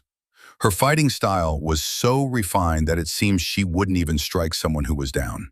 With a hint of mockery, Kim Ju-hyuk stated that the sports equipment was the pride of Valhalla Academy and demanded she pay for the damages. Seo Yanhua agreed, but only on the condition that he win. She attacked him in the chest, and Kim Ju-hyuk realized that dodging would only invite more ice blasts. Her magical power, augmented by the constellation, was many times greater than normal. Deciding not to waste his energy, he kicked upward, redirecting a blast of ice toward the ceiling. They continued their fight, and Kim Ju-hyuk, with a series of precise punches, knocked Seo Yanhua to the ground. Her constellation had not aided her, and amazed, she understood why he called himself Teacher Yan Lan. However, she insisted she would take her daughter home, as the constellation's order required it, and that if she failed, others would take her place. A confused Yan Lan asked if her own wishes were to be considered at all. So Yanhua coldly replied that the master's order took precedence. That was the tenet of their family. In a panic, Enlan screamed that she did not want to fight again or return to her family, becoming hysterical. Kim Joo-hyuk approached Seo Yeon-hwa and asked what was needed to meet her co-star, since her place would be taken by others regardless. He suggested that it was enough to defeat the King of the Snowy Depths. Seo Yeon-hwa, disbelieving his seriousness, explained that ordinary people required sanctification, a process that demanded immense magical power, and that their family would not permit someone like him, who was a threat, to perform it. Kim Joo-hyuk countered that there was another way. Through the sacred relic, one could communicate with the constellation via neurons. And amazed Seo Yeon-hwa asked how he knew of the relic, as this knowledge was not for ordinary hunters. She confirmed that the relic served as a bridge into the pleroma of the mental image, where the constellation's power was limitless and the human essence could not withstand it, disintegrating into atoms. She asked if he was willing to take such a risk, and Kim Joo-hyuk confirmed that he was. A still skeptical Seo Hwa said that the relic would not be entrusted to him so easily, and that an invitation would be sent in a week, guaranteeing Yeonlan's safety until then. Kim Joo-hyuk agreed, but Seo Yeon-hwa warned him that if he were to get lost in the pleroma, his fate would be a grim one. He proposed a wager. If he lost, his life was in her hands, but if the constellation was defeated, she would stop calling herself Yeonlan's mother and leave her in peace. After some consideration, Seo Yeon-hwa agreed and left the room. A week later, Kim Joo-hyuk stood before the King of the Snow Depths. A few days earlier, at the Valhalla dorm, Kim Joo-hyuk had entered the room and invited Yeonlan to settle in, noting that she could live there. The girl, delighted by the luxurious appearance of the dormitory, compared it to the home of a wealthy family and asked if she could really stay. Kim Joo-hyuk confirmed, explaining that he had originally planned to move into a premium room and that the space had been allocated to him. Yeonlan, understanding the situation, asked why he cared so much about her when it was none of her family's concern, and if he was truly willing to go to such lengths for his students. He explained that her status as his student was only one of the reasons. The primary reason was his hatred for people like Seo Yeon-hwa, who under the guise of hierarchy had threatened to cut off his hand. He was sick of their kingdom, which was why he had intervened. Slightly embarrassed, Lan admitted that no one had ever stood up for her before and thanked him. Kim Joo-hyuk chuckled and warned her that the upcoming training would make her regret her words of gratitude, then asked about her family's constellation, calling it the King of the Gentle Depths. And Lan corrected him, stating it was the King of the Snowy Depths, but that her knowledge of him was limited. He commanded ice, but never interfered in the family's affairs, and many of its members were not even aware of his identity. Kim Joo-hyuk noted the strangeness of this, as Seo Yeon-hwa had mentioned that the constellation had ordered Yeonlan to be taken away. She replied that she had never had contact with him and had not received the promised protection of the constellation, which was her birthright. He thoughtfully declared that he was ready to knock the crap out of him and have a heart-to-heart talk.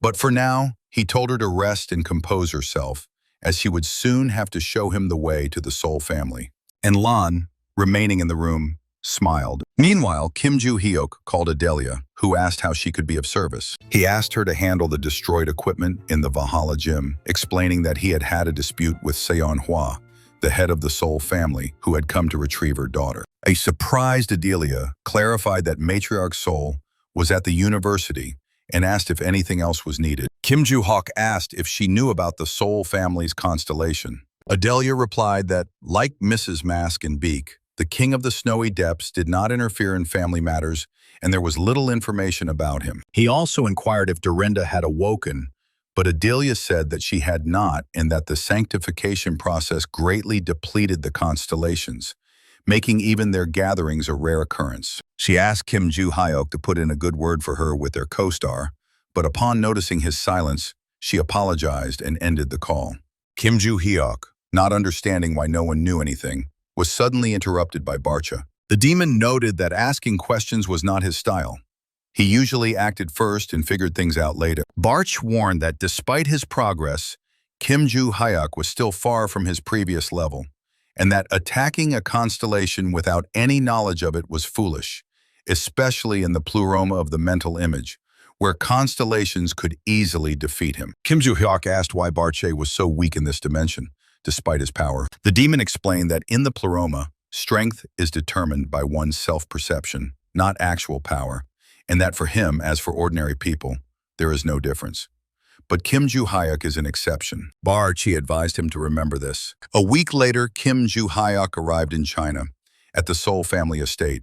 So Ye Younghwa, who met him, was surprised but slightly flattered by his arrival. He asked how he could not show up and inquired if they had received permission. She instructed him to follow her, leaving Ye Yanlan behind. Seo Ye Yanhua led him to a strange space, where she dug through the snow and retrieved a box. She asked him if he wanted to become a slave to their family if he lost, but he replied that she could devise the punishment herself and demanded the glove. She took it out, and Kim Ju-hyuk found himself before the king of the snow depths, seated on an icy throne. The constellation, not recognizing him, asked who he was, but noted that he seemed to be a great nuisance to the Seoul family, and prepared to exact revenge. The king attacked with a distant ice blast, but Kim Ju-hyuk dodged it. The constellation, who had not expected such an attack to be avoided with a simple jump, acknowledged his strength, as even a magical defense would have been insufficient. The king of the snow depths, realizing that Kim Ju-hyuk was no ordinary opponent, decided to introduce himself, though his real name had been lost when he was locked in the golden place. He suggested calling him by the nickname known among the constellations. Some followers called him the god of chaos, while those who feared him called him the snow demon. Combining these titles, he called himself the snow god of chaos, patron of the Seoul family. With a slight chuckle, Kim Ju-hyuk introduced himself in return, and the snow god, having committed his name to memory, promised that it would stay with him. Focusing his magical power in his hand, he began to attack, raining ice blocks down on Kim Ju-hyuk from all sides. The hero, realizing that fleeing was not his style, fought off the icicles that fell around him. He knew he couldn't stop them with his bare hands, so he drew his sword and counterattacked. However, his blow was deflected by a wall of ice. The snow god, surprised, noted that Kim Ju-hyuk was able to touch the ice despite its extreme cold, because everything in this space, ice and snow, was under his control. He found it amusing, but Kim Ju-hyuk, ignoring the mockery, continued to fight, gradually closing the distance to his opponent. The snow god realized that the hero was attempting to confuse him to get closer. A cunning plan, but in his view, Kim Ju-hyuk lacked the necessary strength. With these words, he delivered a powerful punch to the snow god's stomach, sending him flying to the far end of the hall.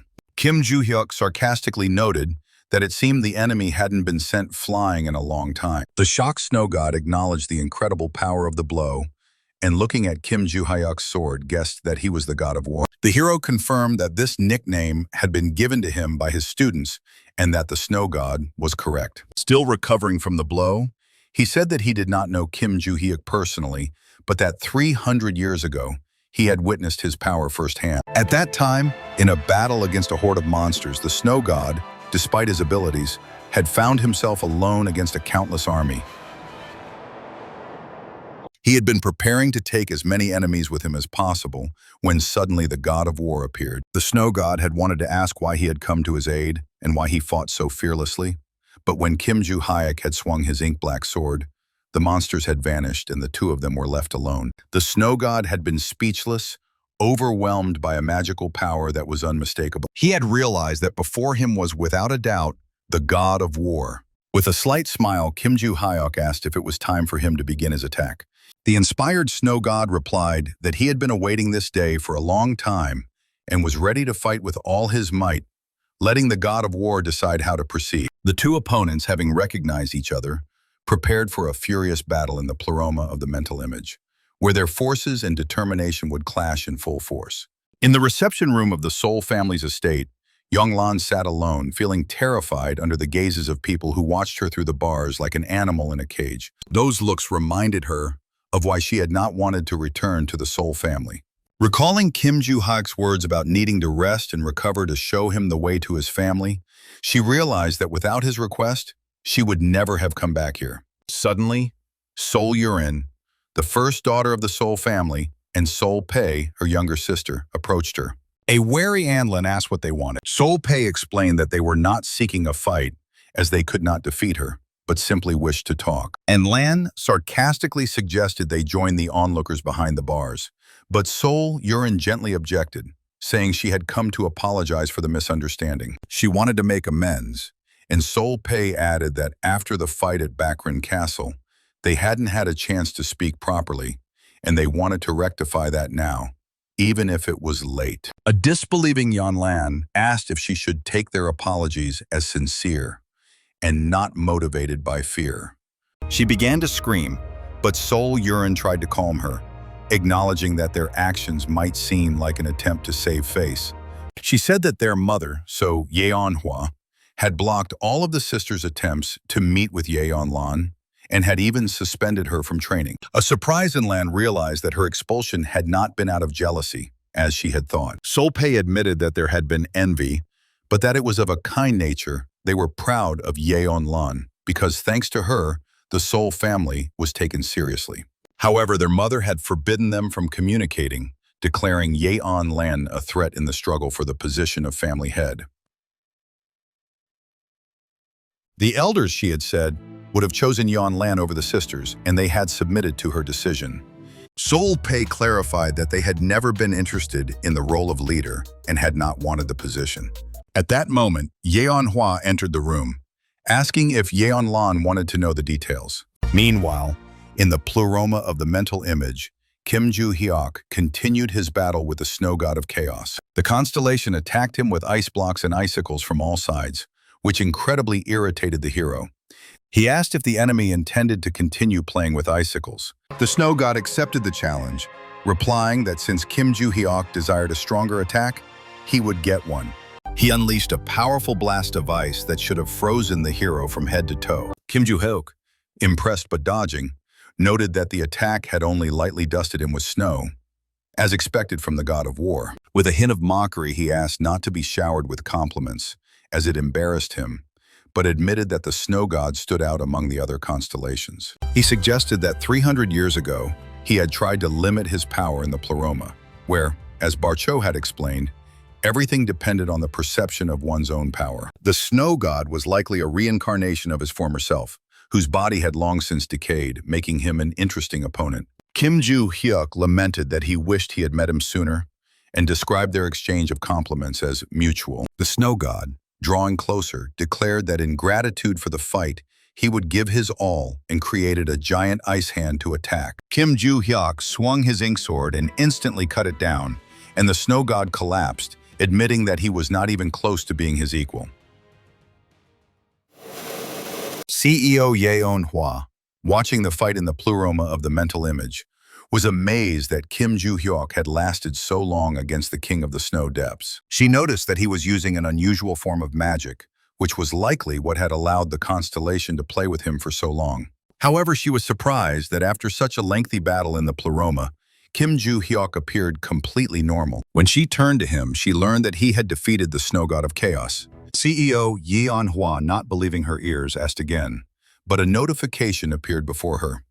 The king of the snow depths thanks Kim Ju-hyuk. Shocked, she called it unthinkable. A high school student had defeated their patron constellation. Kim Ju-hyuk suggested she ask the snow god herself, noting that he seemed to respect him. Walking up to CEO Yeonhwa and placing a hand on her shoulder, he reminded her of their agreement. She had promised to leave Yeonlan alone.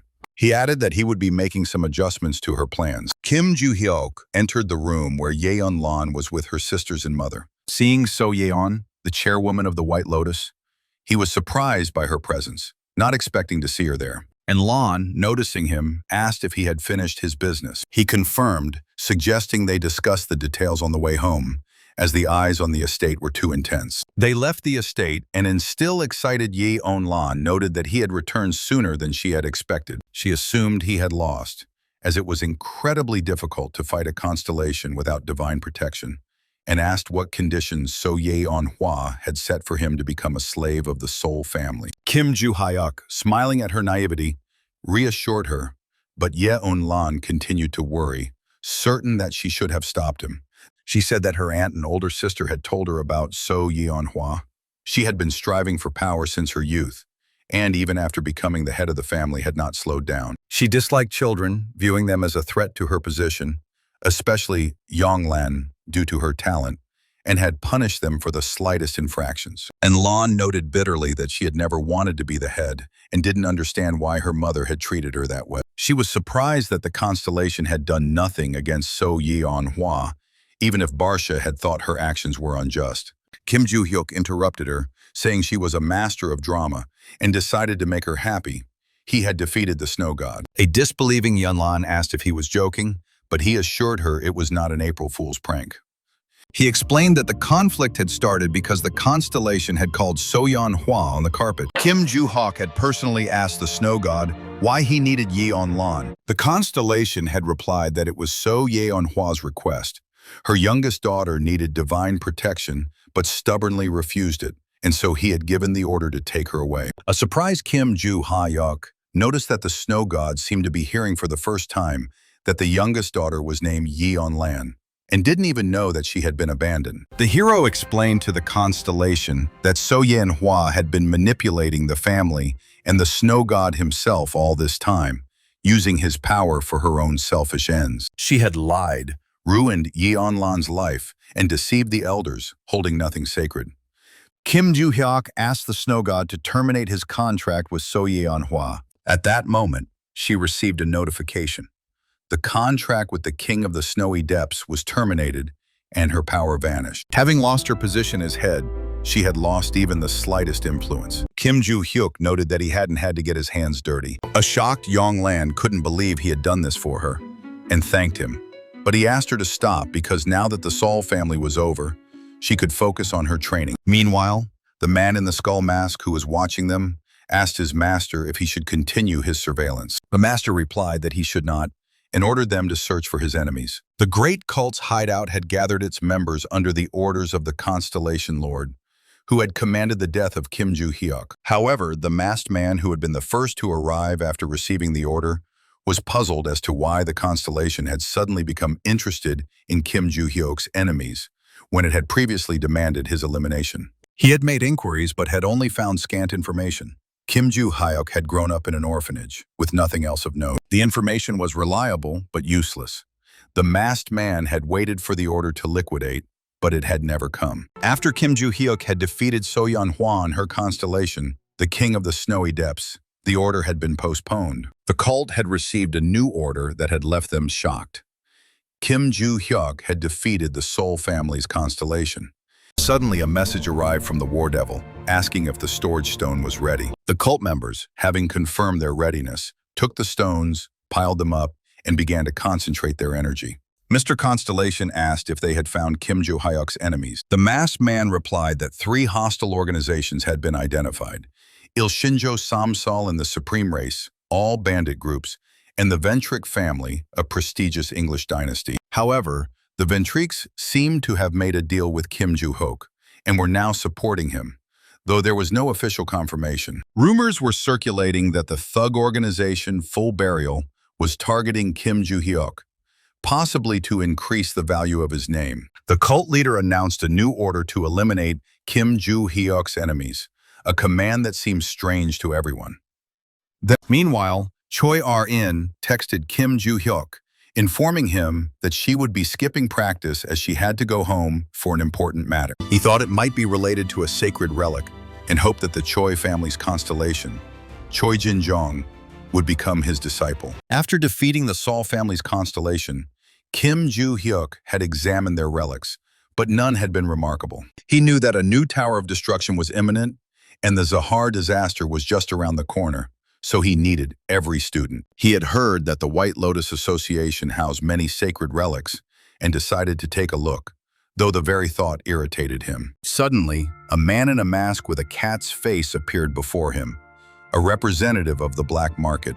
Kim Joo-hyuk immediately knew who it was, but the masked man suggested they speak outside. They left, and he explained that while the black market guaranteed anonymity, he had not been warned that people in cat masks might come to the academy. He handed over a letter from the Hidden Master, the true owner of the black market, and asked him to review its contents. If Kim Joo-hyuk could provide an answer, he would be awaited at the market where the constellation of the ruler would be waiting to meet him.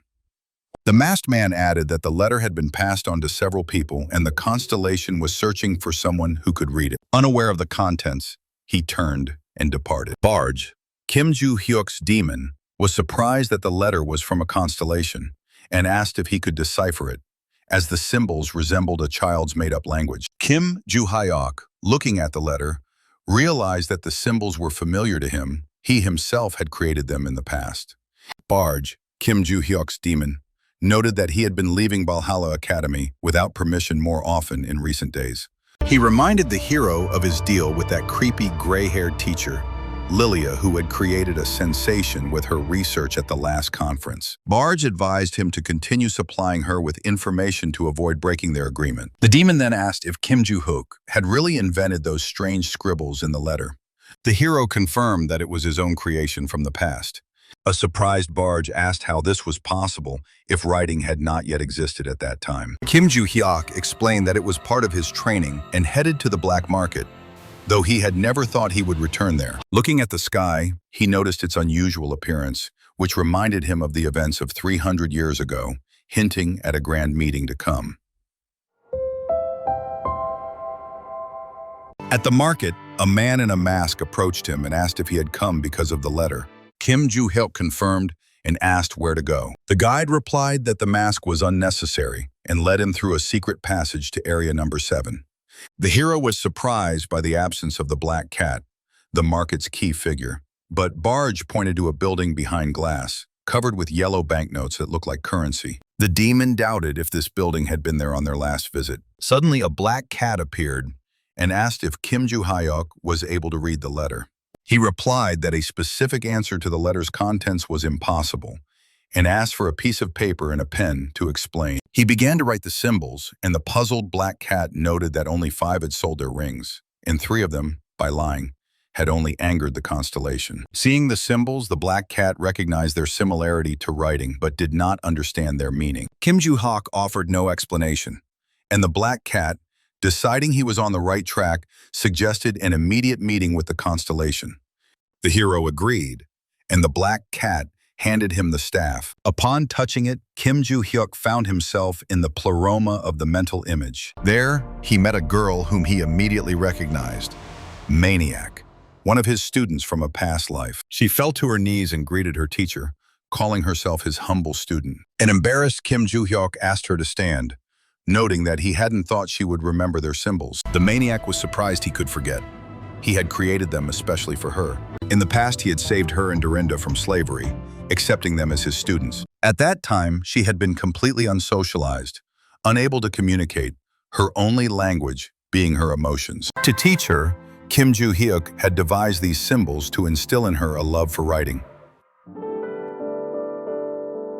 This had helped her master language and subsequently the art of combat. The maniac admitted that she had studied for his sake so that he would be able to understand her letter. Reading it again, Kim Joo-hyuk saw that she had written of her longing for him and had asked if they would marry when they met. He gently replied that they would not and that there was no time for such things. The maniac was upset as she had waited for him for so long, but he explained that the world was as dangerous now as it had been 300 years ago, and they needed to focus on that. She understood inside, but then asked if he had seen the skyscraper covered in banknotes. Kim Joo-hyuk confirmed that he had, and Maniac announced that it was now his home. Not understanding, he refused, which angered her. The enraged Maniac attacked him, and Kim Joo-hyuk realized that no one had tamed her for a long time. Kim Joo-hyuk, looking at Maniac, remembered why he had given her that nickname. She had always been uncontrollable. Overexcited, she asked why he didn't want to marry her, but he sternly told her to come to her senses and think clearly. A surprised Maniac asked if he really didn't like her gift, the skyscraper made of banknotes, and if she had made a mistake. A slightly irritated Kim Joo-hyuk asked when he had ever dreamed of such a thing. She recalled that 300 years ago, he had said that in times of peace, he would like to drown in luxury, leaving the battles of the past behind. But peace was still a distant prospect, and they needed to become stronger to save their generation and allow it to finally breathe freely. The maniac admitted that since that day, she had striven to become stronger to fulfill his dream. 300 years later, the opportunity had arisen, and she had known of his reincarnation thanks to the notification. Without it, she would go mad and begin to lose control right before his eyes. Kim Joo-hyuk noted that the timing was not right, as this was not a peaceful era, and a new tower of destruction with the Zakharov disaster was just around the corner. The maniac, looking down, became upset, admitting that he had only just been reborn yet he already had to save the world. He confirmed that this was one of the reasons he had refused her gift. Understanding his position, Maniac asked him to extend his hand and gave him the black market owner's ring, explaining that it would make him the new owner with full access to all its resources. This would make his tasks easier, and she was ready to help at any time. Kim Joo-hyuk expressed his gratitude, noting that he had been given rings quite often lately, and decided to return to Valhalla Academy. Meanwhile, the Black Cat received a notification from the Hidden Master asking if Kim Joo-hyuk had left. The Black Cat confirmed that he had returned to the Academy. The Lord exclaimed that the Academy itself should have been bought, and the surprised Black Cat asked if all this was really for a 17-year-old boy who had even been given the market owner's ring. He asked what connected the ruler with Kim Joo-hyuk. He replied that he was her personal paradise. At this time, Logan, the first destroyer, stormed into the black market, swinging his fist furiously and shouting that anyone who dared to touch his son must die. The stunned, masked men did not understand why Logan was there and assumed he had come to avenge his son. They decided to leave Shu Shinru, another enemy, to him and to concentrate on their leader. Logan, hearing a whisper behind him, shouted, but saw no one. Meanwhile, Hannibal, the Dragon King and leader of Ilshinju, found himself in a strange space after a sudden explosion. Looking around, he realized that this was not an office but something else, perhaps the pleroma of the mental image. Suddenly, the constellation, irritated by the beating of his heart, declared it unbearable and instantly blew up his heart.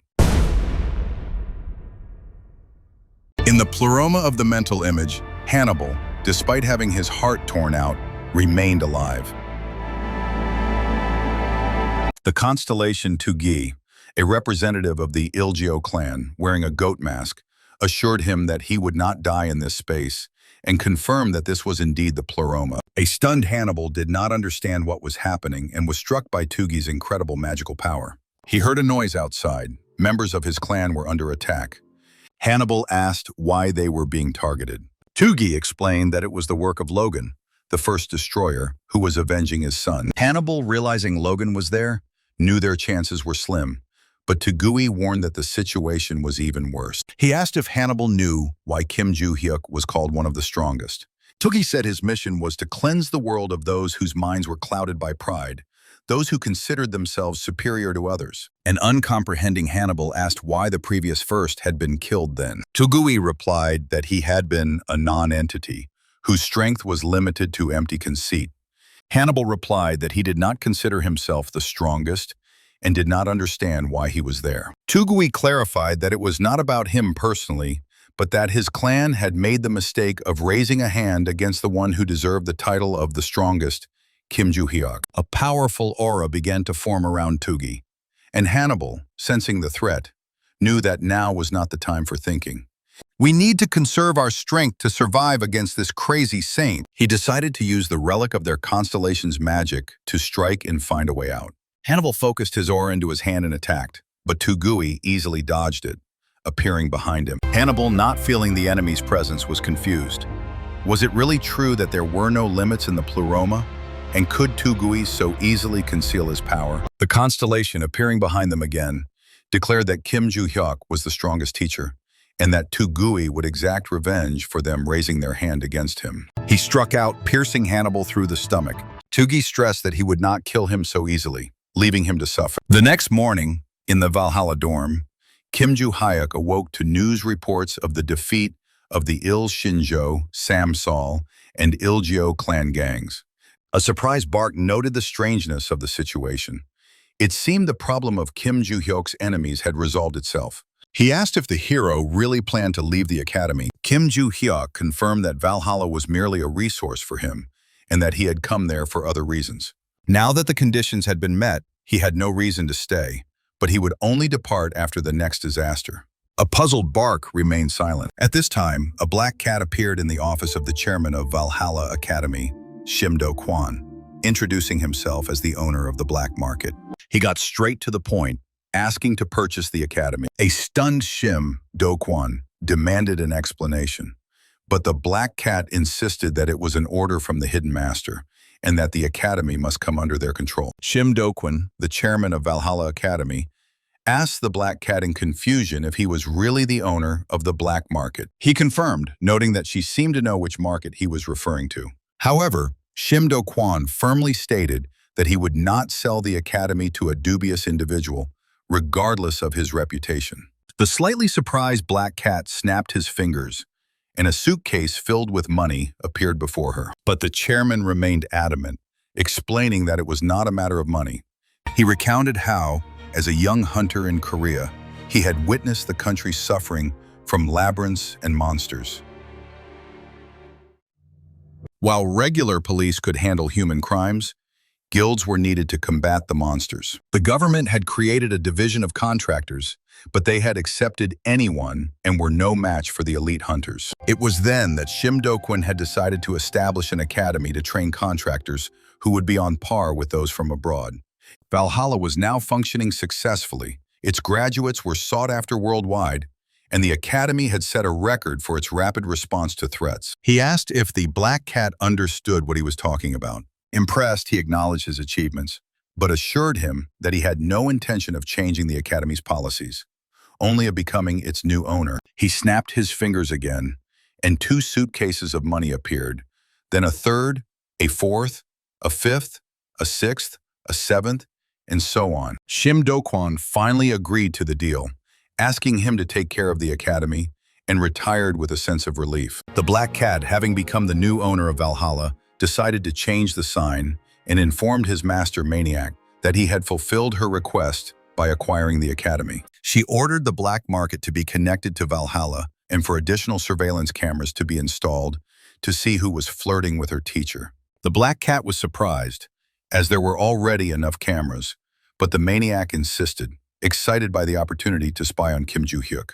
Meanwhile, Bark noted that the academy was in a state of unrest and asked Kim Joo-hyuk if the commotion was bothering him. The hero waved it off, telling the demon not to push things, but admitted he was feeling overloaded. At that moment, Erin approached him. With a hint of mockery, he asked if she had returned from her nest. Erin replied that she had been there since the morning and was surprised he hadn't noticed, to which he joked that he had been sleeping. She suggested they go to the gym so she could show him something. In the hall where their students had gathered, Erin produced a weapon that radiated a powerful, magical energy. She explained that it was her family's heirloom, the Blue Moon Radiance, which she had retrieved from her hometown. A stunned So-yeon asked where she had obtained such a relic, as high school students were rarely entrusted with such items. Erin explained that she had passed the family tests and had become the legal heir. Still surprised, So-yeon noted that her father had apparently given his approval. Erin asked Kim Joo-hyuk if she could now train with him using the relic. He replied that the decision was hers, but asked to touch the sword. So-yeon was indignant, calling the relic an intimate family item.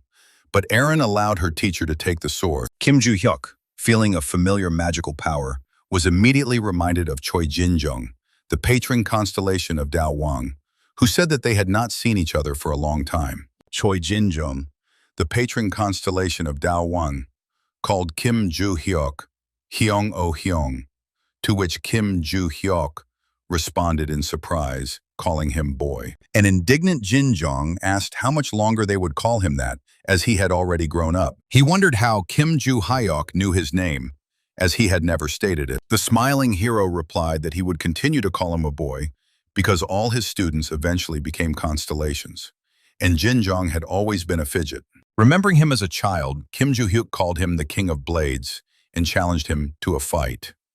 An inspired Jin-jung declared that he wanted to test his strength against the strongest and asked for a fight. He revealed that monsters had killed his family because they were weak, and that he strove to become stronger so that no one else would have to suffer the same fate. Kim Joo-hyuk, calling him a dreamer, advised him to hold the sword correctly but agreed to fight.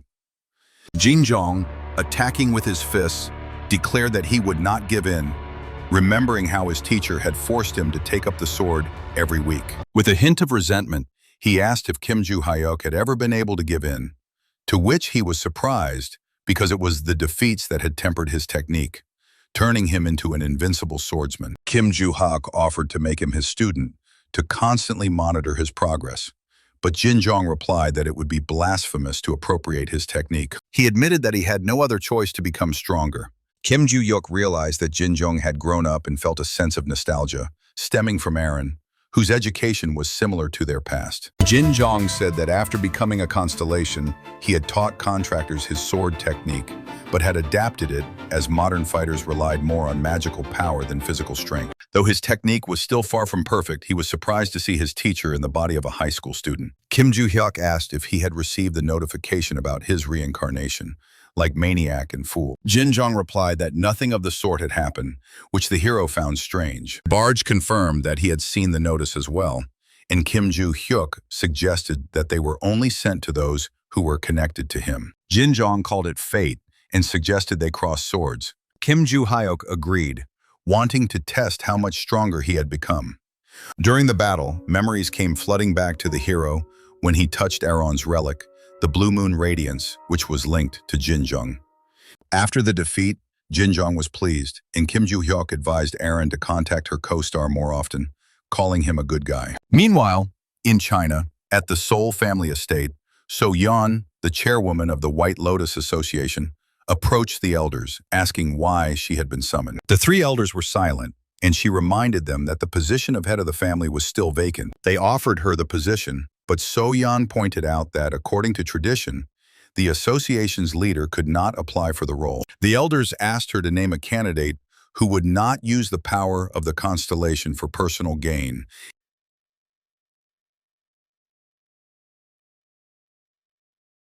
So Yeon, after some thought, So Yeon suggested Young Lan, confident that she would become a worthy leader.